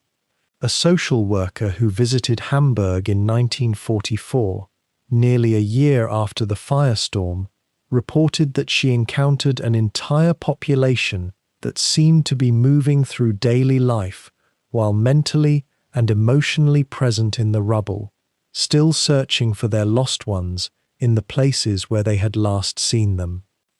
The firestorm also created a new category of refugees, hundreds of thousands of people who had lost their homes and needed to be resettled. The Nazi government, concerned about both humanitarian and strategic considerations, began evacuating people from Hamburg to towns and villages in the countryside, where housing could be provided and the population dispersed. These evacuees brought their trauma with them, and in many cases, they were housed in communities where news of the catastrophe had been exaggerated by rumor and official propaganda alike. Some evacuees refused to speak about what they had experienced, and instead transmitted their trauma through silence. Others could speak of little else, and their accounts became the primary means by which the German population outside Hamburg learned what the bombing campaign was actually capable of doing. The firestorm, in this sense, could not be contained within Hamburg's borders. Its psychological impact radiated outward through the testimonies of those who had survived it. In the immediate aftermath, German authorities conducted investigations into what had happened and why the civil defense systems had failed so catastrophically. The reports concluded that the convergence of multiple factors, the concentration of bombing, the deployment of window to blind the radar systems, the exceptional heat of the July night, and the concentration of combustible materials in Hamburg's densely built urban core, had created conditions that no civil defense system could have controlled. The reports were not entirely free from defensive language or blame shifting, but they also contained an underlying acknowledgement that Hamburg had not simply been bombed, it had been overwhelmed by forces that transcended the boundaries of warfare as it had previously been understood. Military planners on the German side began to propose new strategies for air defense and civil protection, but they also began to grasp that those strategies might be insufficient against an enemy with unlimited resources and a proven willingness to use them without restraint. The silence that fell over Hamburg in the weeks after the firestorm was perhaps the most striking feature of the recovery period. The sounds of the city, the traffic, the industry, the ordinary noise of human activity had been replaced by the sounds of reconstruction, the scraping of shovels removing rubble, the hammering of temporary shelters, the crying of children separated from their parents. But underneath these sounds was a deeper silence, the silence of incomprehension and shock. Survivors moved through the ruins as if in a dream, performing the tasks necessary for immediate survival without seeming to fully comprehend that they were performing them. Rescue workers spoke to each other in low voices, as if loud voices would somehow disturb the dead. The city had become a necropolis, a city of the dead, and those who lived among the ruins were in some sense the ghosts, haunting the places where their own lives had been before the firestorm consumed everything. What the firestorm had proven, in the starkest possible terms, was that modern industrial bombing was no longer a distant, mechanical process of destruction visited upon military targets and factories and infrastructure. It was instead a direct assault on the human capacity to survive, to seek shelter, to protect those you loved. The firestorm had made clear that the distinction between combatants and civilians, between legitimate military targets and the city itself, had been erased. Hamburg had been targeted as a city, and it had been destroyed as a city, and the people who had died not as soldiers or workers at war plants, but simply as inhabitants of a place that had become the nexus of a new kind of warfare. The meaning of that realization would persist long after the rubble had been cleared and the city had been rebuilt, a question that would haunt military strategists, moral philosophers, and ordinary people trying to comprehend how civilization had arrived at a moment where such things were not only possible, but were being conducted as deliberate military policy. While the Royal Air Force had claimed the night skies over Hamburg with their bombers and their radar-blinding window, a different air force and a different doctrine approached the burning city from the east. The United States 8th Air Force operated on a principle fundamentally opposed to everything Air Chief Marshal Harris believed in. Where Harris sent his bombers under cover of darkness, the Americans flew in broad daylight. Where the British aimed for the general disruption of urban areas and civilian morale, the Americans insisted they could strike with precision at specific industrial targets: the U-boat pens, the shipyards, the refineries that kept Nazi Germany's war machine grinding forward. It was a contrast not merely of tactics but of philosophy. The 8th Air Force commander, General Ira Eaker, had fought tooth and nail in the corridors of power to prove that daylight bombing by heavily armed bombers could succeed where night bombing alone might fail. Hamburg, already scarred by British incendiaries, would become the proving ground for this theory. What followed was not a supplementary campaign, but a parallel war fought in the same sky, against the same city, with starkly different methods and costs. The weapon the Americans brought to Hamburg was the Boeing B-17 Flying Fortress, a 4-engine heavy bomber that represented the pinnacle of American industrial and aeronautical ambition. The designation itself, 17, spoke to the incremental evolution of American aircraft design. There had been 16 predecessors, each one refined, improved, stripped of weaknesses, until this version emerged as perhaps the most formidable bomber in the world. The B-17 was a technological marvel. It carried a maximum bomb load of roughly 8,000 pounds, though operational loads over targets like Hamburg typically ran between 4,000 and 6,000 pounds to allow for the fuel needed for the long transatlantic journey and the defensive maneuvers required in combat. More importantly, the B-17 bristled with defensive armament, 13.50 caliber machine guns positioned in nose turrets, top turrets, waist positions, and tail. It was not merely a bomber, it was a flying fortress, as its name proclaimed.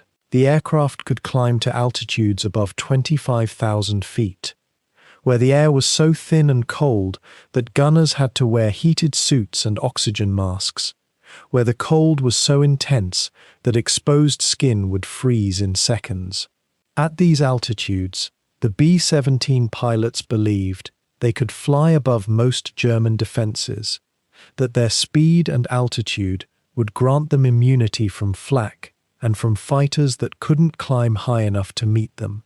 This belief, however, would be tested in ways that no amount of engineering could have predicted. The crews who flew these bombers were Americans, many of them from small towns across the Midwest and the South, men who had grown up in a country that had not yet learned the full price of industrial war. They were young, pilots in their mid-20s, bombardiers barely out of their teens, gunners who had learned to shoot on ranges in the American Southwest and now found themselves preparing to shoot at Messerschmitt fighters over the heart of Nazi territory. The selection and training of a B-17 crew was rigorous. A pilot had to complete hundreds of hours of flight training, had to learn to manage 4 massive engines, and keep a 35-ton aircraft stable while under fire. The bombardier sat in the nose of the aircraft, in a position of both privilege and extreme vulnerability, with a clear view of the target ahead and no armor protection, responsible for the accuracy that was supposed to justify daylight bombing. The navigator and radio operator had to coordinate with the bomber stream, had to plot courses across the North Sea and through enemy territory, where a single navigational error could scatter the formation and invite disaster. The gunners had to maintain their weapons in the freezing cold of high altitude, had to stay alert for hours, watching the sky for the glint of fighters approaching. These men understood, in an abstract way, that they might not return. The statistics were printed on briefing boards: average survival rate per mission, average expected lifespan of a pilot in the theater. But statistics meant nothing compared to the reality of seeing friends walk out to aircraft and not return. That reality hardened around them as the summer of 1943 progressed. The American doctrine of daylight precision bombing rested on a foundation of assumptions that would be challenged by every sortie over Hamburg.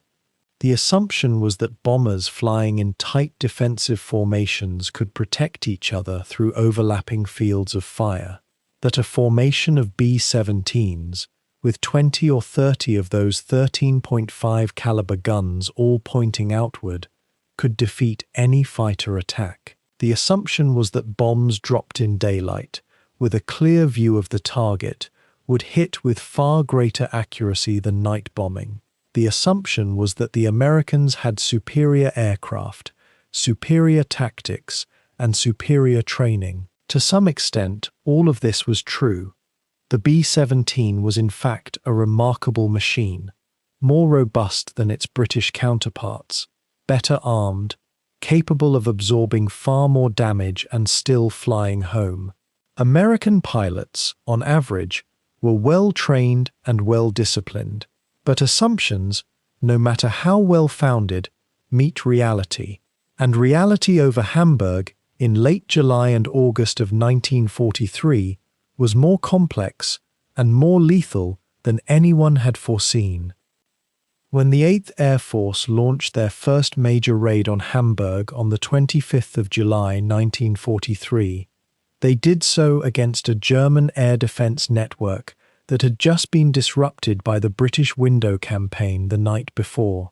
Roughly 60 B-17 bombers, flying at altitudes between 23,000 and 26,000 feet, approached the city from the northwest. They were bound for the Blome and Voss shipyards and the U-boat construction facilities that sprawled across Hamburg's eastern districts. The formation was tight, as doctrine demanded, the bombers maintaining close spacing so that their guns could cover each other. The anti-aircraft defenses below were intense but disorganized. The Luftwaffe, still reeling from the previous night's assault and the radar blindness created by Window, could not mount a coordinated fighter response. The bombing was relatively accurate by the standards of the time. Bombs fell on shipyards and on industrial facilities, causing real damage to German naval production. The American bombers, protected by their altitude and their discipline, returned to their bases with minimal losses. It was by every measure a success. It seemed to vindicate everything General Eaker had promised. But the success of the 25th of July obscured a fundamental reality. The German air defense network was recovering. General Josef Kammhuber and his subordinates understood that Window had only temporarily blinded their radar. They were already developing countermeasures. More urgently, they were moving fighter squadrons northward to deal with this new threat of American daylight bombing. The Luftwaffe's night fighter force, which had been designed and trained to hunt bombers under cover of darkness, was being adapted to daylight interception. Pilots who had honed their skills in the black sky now had to learn to fly in sunlight, to spot formations of bombers in the glare, to coordinate attacks with their wingmen. They were experienced pilots, many of them veterans of dozens of night sorties, men who understood aerial combat in ways that no amount of training could teach. But daylight fighting was different. There was no darkness to hide in, no chance to slip away unnoticed. A fighter pilot in daylight was visible to every gun in the bomber formation. The real crisis came on the 26th of July 1943, when the 8th Air Force launched a second major raid on Hamburg, this time with roughly 68 B-17s returning to the same targets. The Luftwaffe was waiting. German fighter squadrons, hastily reorganized and re-equipped, rose to meet the American bombers. What followed was one of the fiercest air battles yet fought over German territory. The American bombers maintained their formations, and the American gunners, for the first time in large numbers, engaged German fighters in sustained combat. The formations punched through, delivered their bombs, and returned. But the cost was shocking. 17 American bombers were shot down over or near Hamburg. 17 aircraft, each one carrying 10 men. That meant 170 American airmen killed, captured, or missing in a single day. It was a casualty rate that, projected forward, suggested that the Americans could not sustain daylight bombing against determined German opposition. The formations that returned to bases in England bore the scars of battle. Aircraft with engines shot out, wings ripped by flak, fuselages riddled with bullet holes, some barely flying at all. What the Germans launched against the American formations over Hamburg included not only their established fighter force, but also experimental and advanced aircraft that represented the cutting edge of German fighter development. Among them was the Messerschmitt Me 210-2, a twin-engine fighter that was heavier and faster than the single-engine fighters that had dominated the sky until then. The Me 210-2 could carry 20mm cannons and could deliver lethal strikes from beyond the range of the bomber's machine guns. There were also Me 190 fighters armed with experimental rocket projectiles, air-to-air weapons that could be fired from distances that the B-17 gunners couldn't reach. Weapons that could destroy a bomber with a single hit. There was even experimentation with ramming tactics. Luftwaffe pilots willing to deliberately collide with bombers to destroy them, willing to sacrifice themselves for the Reich. These were not the tactics of a defeated air force. These were the tactics of a desperate enemy, but also of an enemy that still possessed technological innovation and pilot skill. The contrast between American daylight bombing and the British night bombing that had preceded it was becoming starkly apparent. The British Lancasters and Halifaxes, operating in darkness, had been relatively safe from fighter interception once window was deployed, but their bombing, while devastating in total effect, lacked precision. The American B-17s, operating in daylight with bomb sights that allowed genuine accuracy, could hit specific military targets, but they were vulnerable to fighter attack. Each approach had its advantages, and each had its costs. The British approach had killed thousands of civilians in Hamburg in the firestorm and subsequent flames.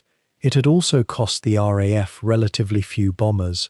The American approach, so far, had shown a capacity to hit genuine military targets, but was exacting a price in aircraft and crews that many officers in the 8th Air Force found unsustainable. The subsequent raids on Hamburg by the 8th Air Force, from late July through early August of 1943, became a grim calculation of losses and gains. The Americans continued to fly daylight missions, continued to insist that precision bombing was worth the cost, continued to lose bombers and crews at rates that seemed to climb with each sortie. The Luftwaffe continued to adapt, continued to develop new tactics, continued to inflict casualties. American bomber formations learned to fly tighter, to coordinate their defensive fire more effectively, to develop tactics that would allow them to penetrate German airspace and return. Gunners became more proficient. Pilots became more aggressive in maneuvering their formations to protect damaged aircraft. The air war over Hamburg, in its second phase, became a battle of tactics and innovation where both sides scrambled to find solutions to problems that had never existed before. Yet despite the losses and the challenges, the American bombing campaign against Hamburg achieved something that the British night bombing, for all its terror, could not quite achieve. It damaged the specific industrial targets that kept German naval power functioning. The U-boat pens suffered damage. The shipyards suffered disruption. German naval construction slowed. This was what strategic bombing, in its purest form, was supposed to accomplish.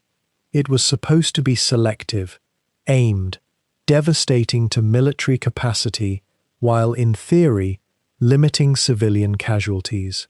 In practice, it was still a form of aerial bombardment that killed people and destroyed homes, but it was a different kind of warfare from what the British were conducting.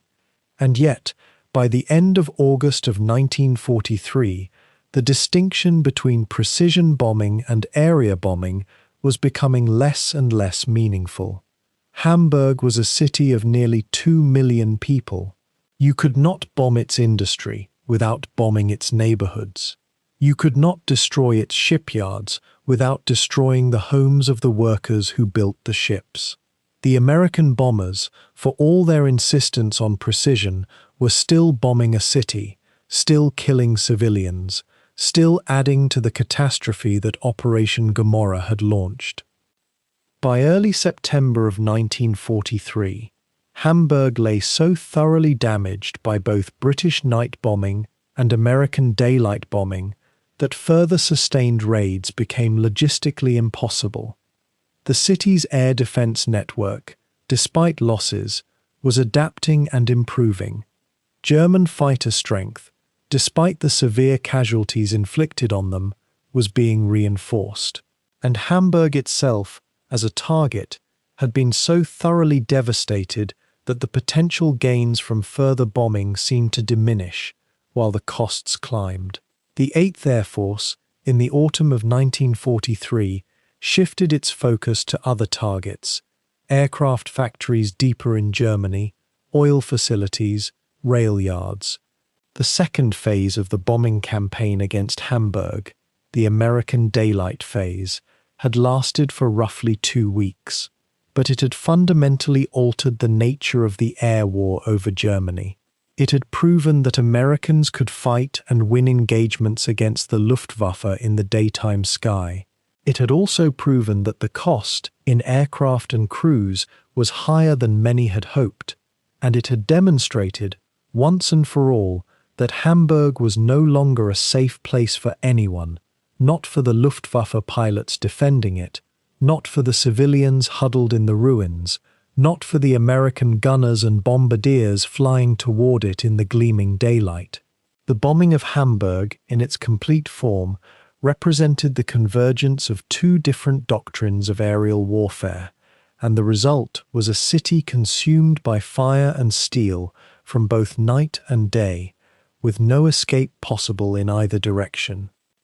In the days following the firestorm, Hamburg's surviving administrators moved through their city like men walking through a nightmare from which they could not wake.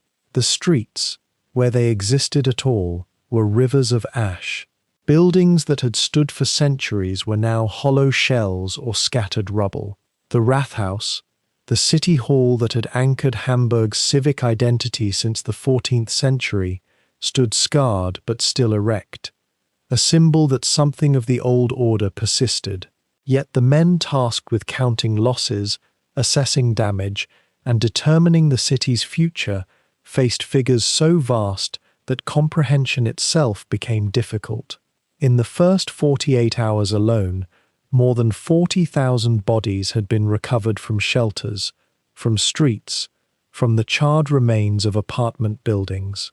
The actual death toll from Operation Gomorrah would eventually reach 43,000, though this number was contested and revised multiple times as recovery efforts continued into autumn. Hamburg had not merely been bombed, it had been unmade.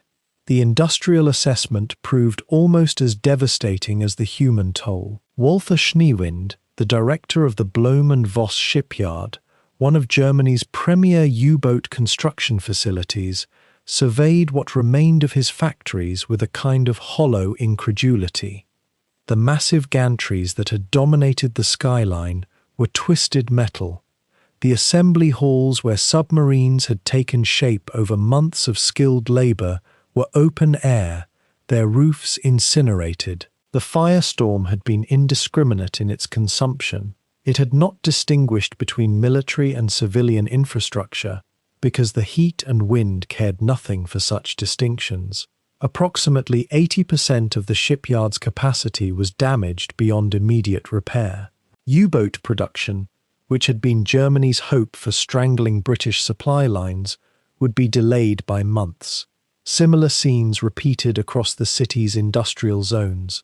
The Blohm and Voss diesel engine works, crucial for powering those same submarines, had suffered catastrophic losses. The Howelswerke shipyard, another major submarine construction site, was likewise crippled. Germany's underwater warfare capability, already strained by losses and British anti-submarine measures, had just been struck another profound blow by fire and wind, rather than by torpedo or depth charge. Fuel production facilities that had supplied the Luftwaffe and the Wehrmacht with gasoline and diesel presented an equally grim picture. Hamburg's refineries had been among the most sophisticated in all of occupied Europe, processing oil from Romania and synthesizing additional fuel through coal-based processes. The firestorm had raged through these installations with particular ferocity. Massive storage tanks had ruptured and burned. Distillation columns had collapsed.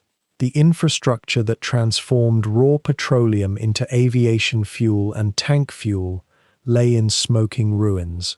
The strategic impact rippled immediately through German military planning. The Luftwaffe's available fuel reserves were already stretched thin by the demands of defending German airspace and supporting operations on both eastern and western fronts. Now, with Hamburg's refineries offline, those reserves would deplete faster.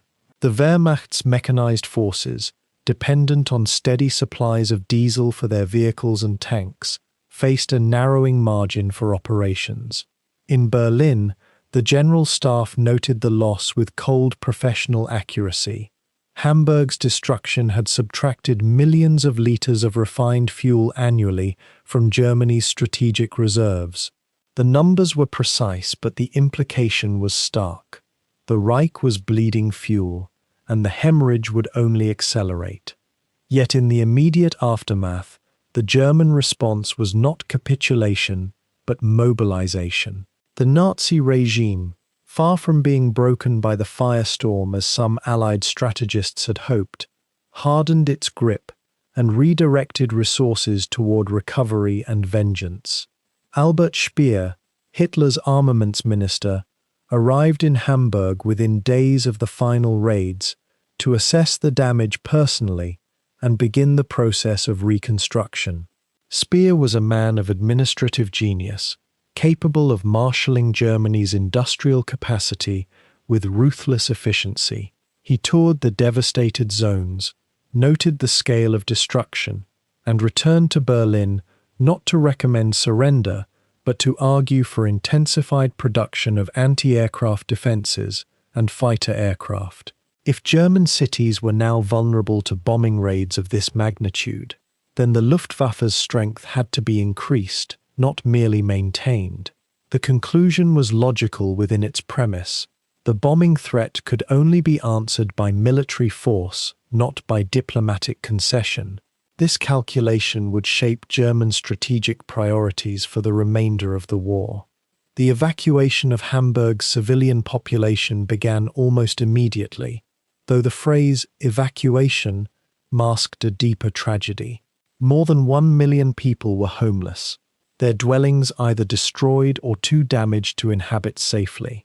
The Nazi regime, through its party apparatus and civil administration, began organizing the forced migration of these displaced persons to other German cities, towns, and rural areas, anywhere that could absorb them. Families were separated. People who had lived in Hamburg their entire lives were transported by rail or bus to towns they had never seen, to communities with their own populations already strained by earlier evacuations from other bombed cities.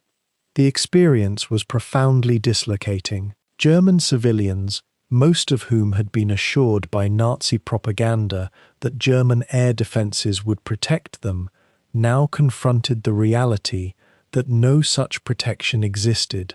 The regime responded by moving the evidence of its failure away, dispersing refugees across the country rather than allowing them to remain in Hamburg as visible reminders of vulnerability. Yet the refugees carried their trauma with them, and Hamburg's catastrophe became known across Germany, not through official channels, but through the testimonies of hundreds of thousands of displaced persons arriving in cities and villages everywhere.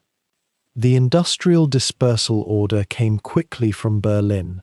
Germany had believed that its aircraft factories, submarine yards, and munitions plants could be protected through air defense alone. Hamburg shattered that illusion. Now, the regime's strategy shifted toward geographic dispersion, moving production away from concentrated urban centers where a single large bombing campaign could cripple an entire sector of military production. This was a profound acknowledgement of defeat in the technological race. The Allies had developed bombing tactics and chaff technology that rendered Germany's radar defenses obsolete. Rather than accept this technological inferiority, the German response was to scatter production across multiple smaller facilities, sacrificing efficiency for resilience. Submarine construction was relocated to shipyards in Kiel, Flensburg, and other ports. Engine manufacturing moved to smaller towns and underground facilities. Fuel production, where possible, was dispersed to synthetic oil plants in the Ruhr Valley and Upper Silesia. Each relocating facility meant disruption, delay, and the necessity of reconstructing assembly lines and training new workers. The aggregate effect was a hidden cost of the bombing campaign, not measured in bombs dropped, but in manufacturing delays, lost efficiency, and the psychological burden of constant vulnerability. Germany's air defense underwent its own profound reorganization. The German High Command could no longer dismiss the bombing threat as a temporary problem to be managed with existing resources. The Luftwaffe's fighter force was reinforced with additional squadrons pulled from other theaters. Production of the Me-109 fighter aircraft was accelerated, despite the fuel shortages that limited flight training for new pilots. Experimental aircraft, including the Me-202 jet fighter and the rocket-powered Me-163, were pushed into accelerated development cycles to produce a fighter that could outpace and outmaneuver the Allied bombers.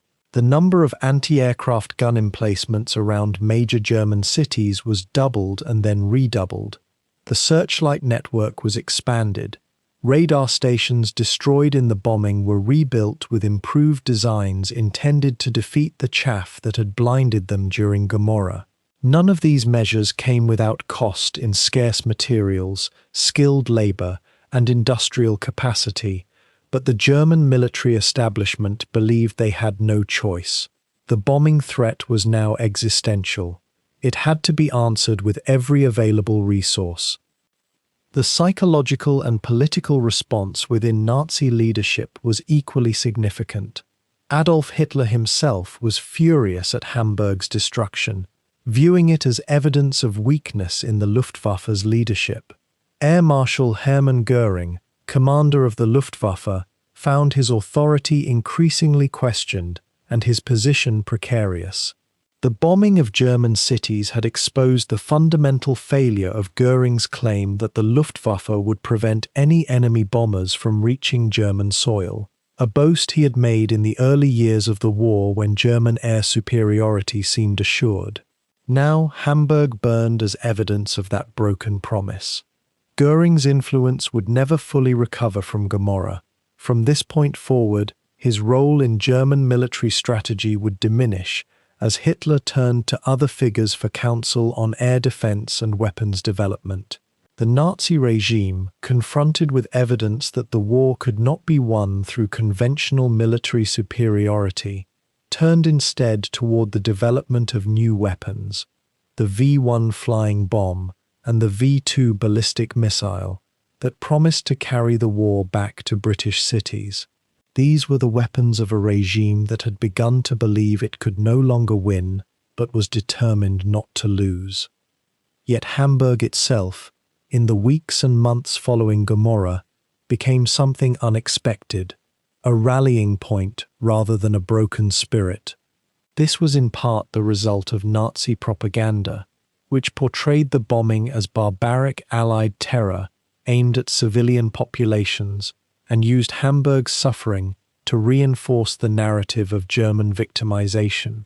But it was also something more human and less calculated. The German people, confronted with destruction on an almost incomprehensible scale, responded with a kind of grim determination. Schools reopened in temporary buildings within weeks. Factories resumed limited production within days. The city's administration, working from makeshift offices in undamaged buildings on the periphery, began the vast paperwork of reconstruction and recovery. Families searched for missing relatives, grieved their dead, and attempted to rebuild lives from whatever could be salvaged from the rubble. The regime channeled this resilience into the service of continued war production, but the resilience itself was genuine. Hamburg had not broken. The people had not surrendered. They had simply continued, because the alternative, capitulation, collapse, seemed unthinkable even in the face of catastrophe.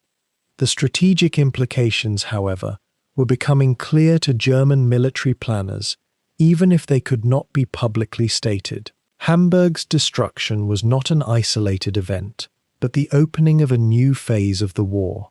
If the Allies could assemble 800 bombers in a single night and repeat the operation on subsequent nights with only modest losses, then German cities were now permanently vulnerable. No amount of anti-aircraft guns, no quantity of fighter aircraft, no secret weapons in development could guarantee that another Hamburg would not happen. The only military solution would be to achieve air superiority, to defeat the Allied bomber force decisively and maintain that superiority indefinitely. Given that German fighter aircraft production was already strained and fuel reserves were dwindling, this seemed increasingly unlikely. The logical conclusion, though no German official could voice it without risking accusation of defeatism, was that Germany had lost the technological and industrial race. The war, from this point forward, was being fought not for victory but for terms, for some negotiated settlement that would allow Germany to avoid total occupation and partition. But Adolf Hitler was not a man inclined toward such reasoning. He believed in will, in determination, in the possibility of miraculous weapons and sudden reversals of fortune. Hamburg would not change his conviction that Germany would prevail. The recovery effort itself demonstrated German industrial capacity even in the face of near-total destruction. Within 1 month of the final raids, a significant portion of Hamburg's workforce had returned to productive labor. Rubble was cleared with systematic efficiency, using every available laborer and piece of equipment. The Blome and Voss shipyard, though severely damaged, began the process of reconstruction that would allow limited submarine construction to resume by autumn. Underground facilities for engine production were created in a matter of weeks, using forced labor and emergency construction programs. The Wehrmacht's needs were urgent and absolute. Hamburg's recovery had to serve military necessity above all else. This rapid reconstruction was a proof of German organizational capability, and to the regime's willingness to impose any burden on the civilian population to sustain the war effort. It was also a sign of desperation. Germany was sacrificing its future to its present, burning through reserves of capital, labor, and materials that could never be fully replenished. In the broader context of the war, Hamburg's destruction and Germany's determined response revealed a crucial dynamic. Bombing campaigns, however devastating in the short term, could not by themselves compel surrender or break enemy morale if that enemy was willing to absorb the punishment and continue fighting. The Allies had hoped that the scale and intensity of Gomorrah would shock Germany into seeking peace terms. Instead, it hardened German resistance, unified the population against a common external threat, and convinced the regime that the war could only end in victory or annihilation, that compromise was no longer possible. Hamburg did not become a cautionary tale that persuaded German leadership to negotiate. It became a sacrifice that justified continued struggle. The city's recovery, incomplete and ongoing, stood as proof that Germany could endure what the enemy inflicted. Whether that endurance would ultimately serve any strategic purpose became increasingly questionable, but the psychological and political commitment to continued struggle had been reinforced, not weakened, by the destruction and resilience that Hamburg represented in the summer of 1943. In the days immediately following the last all-clear siren that fell silent on the 29th of July, Hamburg existed in a state of suspended disbelief. The smoke that had choked the city for hours and hours had thinned to a grey haze hanging over streets where the rubble still smouldered and steamed. Where once stood apartment blocks and shops and theatres, there remained only acres of blackened brick, twisted metal, and ash so fine it rose in clouds with every footstep. The silence was perhaps the most terrible thing, not the absence of sound entirely, but the absence of the city's normal voice, replaced by the occasional crash of a weakened wall, collapsing under its own weight, the crying of those searching through ruins for family members they knew could not be alive. Rescue workers, many of them exhausted beyond the point of coherence, moved through the devastation with a mechanical quality, their minds unable to fully process what their eyes were seeing. The electricity grid had failed in vast sections of the city. Water mains had fractured, making firefighting nearly impossible in the days after the raids, and the medical system, already strained during the bombing, now faced the impossible task of treating hundreds of thousands of injured with limited supplies and damaged or destroyed hospitals. The scale of displacement was staggering in its human dimension. Nearly 800,000 people, almost half of Hamburg's population, had lost their homes. They had lost not just shelter, but the material anchors of their lives: photographs, documents, clothing, the small objects that carry memory and identity. In the immediate aftermath, many of these displaced persons gathered in parks that had survived the bombing, or in the courtyards of government buildings, or in makeshift centers hastily organized by the Nazi Party apparatus. They stood or sat in shock, clutching whatever belongings they had managed to salvage: a child's doll, a letter from a husband at the front, a single suitcase containing everything that remained. The authorities, overwhelmed by the scale of the crisis, began implementing a forced evacuation program within days.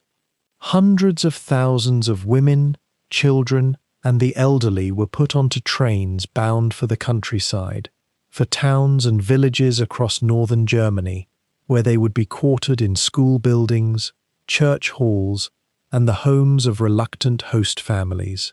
These evacuations were traumatic in their own way. Families were separated, often with no certainty of when or if they would be reunited. Men of working age were kept behind in Hamburg to clear rubble and attempt to restore some semblance of industrial function, leaving wives and mothers to manage children and the elderly alone in unfamiliar places. The body recovery operation continued for weeks and weeks after the visible bombing had stopped. The sheer numbers were beyond systematic management. The official death toll would eventually settle at something above 30,000. though some historians and survivors argue the true figure was considerably higher, as many bodies were simply obliterated in the firestorm or buried in mass graves without individual identification. Recovery workers faced the daily horror of finding the remains of entire families in basement shelters, their bodies arranged as if they had fallen asleep, having been killed by heat or suffocation rather than direct blast. In some cases, the heat had been so intense that bodies were reduced to ash or residue that could barely be distinguished from the surrounding debris. The authorities organized mass burial operations in parks and open spaces, reading brief prayers before committing dozens or even hundreds of bodies to communal graves. Wooden markers were placed, but many would be lost or moved in the years to come, leaving families without even the certainty of where their loved ones rested. The psychological weight of this recovery process fell heavily on those who carried it out. Policemen, firefighters, Hitler Youth members, and ordinary civilians pressed into service. Many would carry the trauma of those weeks for the rest of their lives.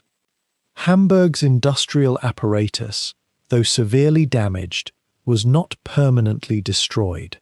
The shipyards that had produced U-boats for the Kriegsmarine had been heavily targeted by the American daylight raids, and the cradle docks and construction slips lay in ruins or severely damaged. The oil refineries that supplied much of the Reich's fuel had been hit repeatedly, and weeks passed before limited production could resume. The electrical and chemical industries had suffered grievous losses, with factories lying open to the elements, their machinery damaged or exposed to further destruction. Yet within days, German engineers and administrators began calculating what could be salvaged and what could be moved or rebuilt. The Nazi state, despite the catastrophe, mobilized resources to restore military production.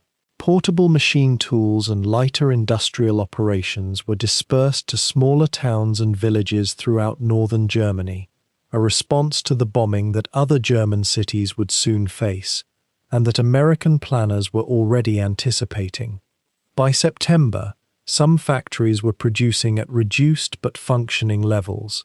The refusal to surrender, or even to slow the war effort substantially, was partly a matter of Nazi ideology and partly a matter of strategic calculation. Stopping production would have meant admitting defeat, and it would have freed up enormous resources that Germany could no longer afford to lose. Schools across Hamburg had been destroyed or damaged severely. The buildings that remained standing had often been converted to emergency shelters or were too compromised to be safely occupied. Yet within weeks, the German education system set about reopening schools in whatever spaces could be found. Classes met in church basements, in repurposed barns outside the city, in overcrowded community halls where children sat at makeshift desks fashioned from salvaged wood. Teachers, many of them grieving for their own losses, returned to their profession with a grim determination.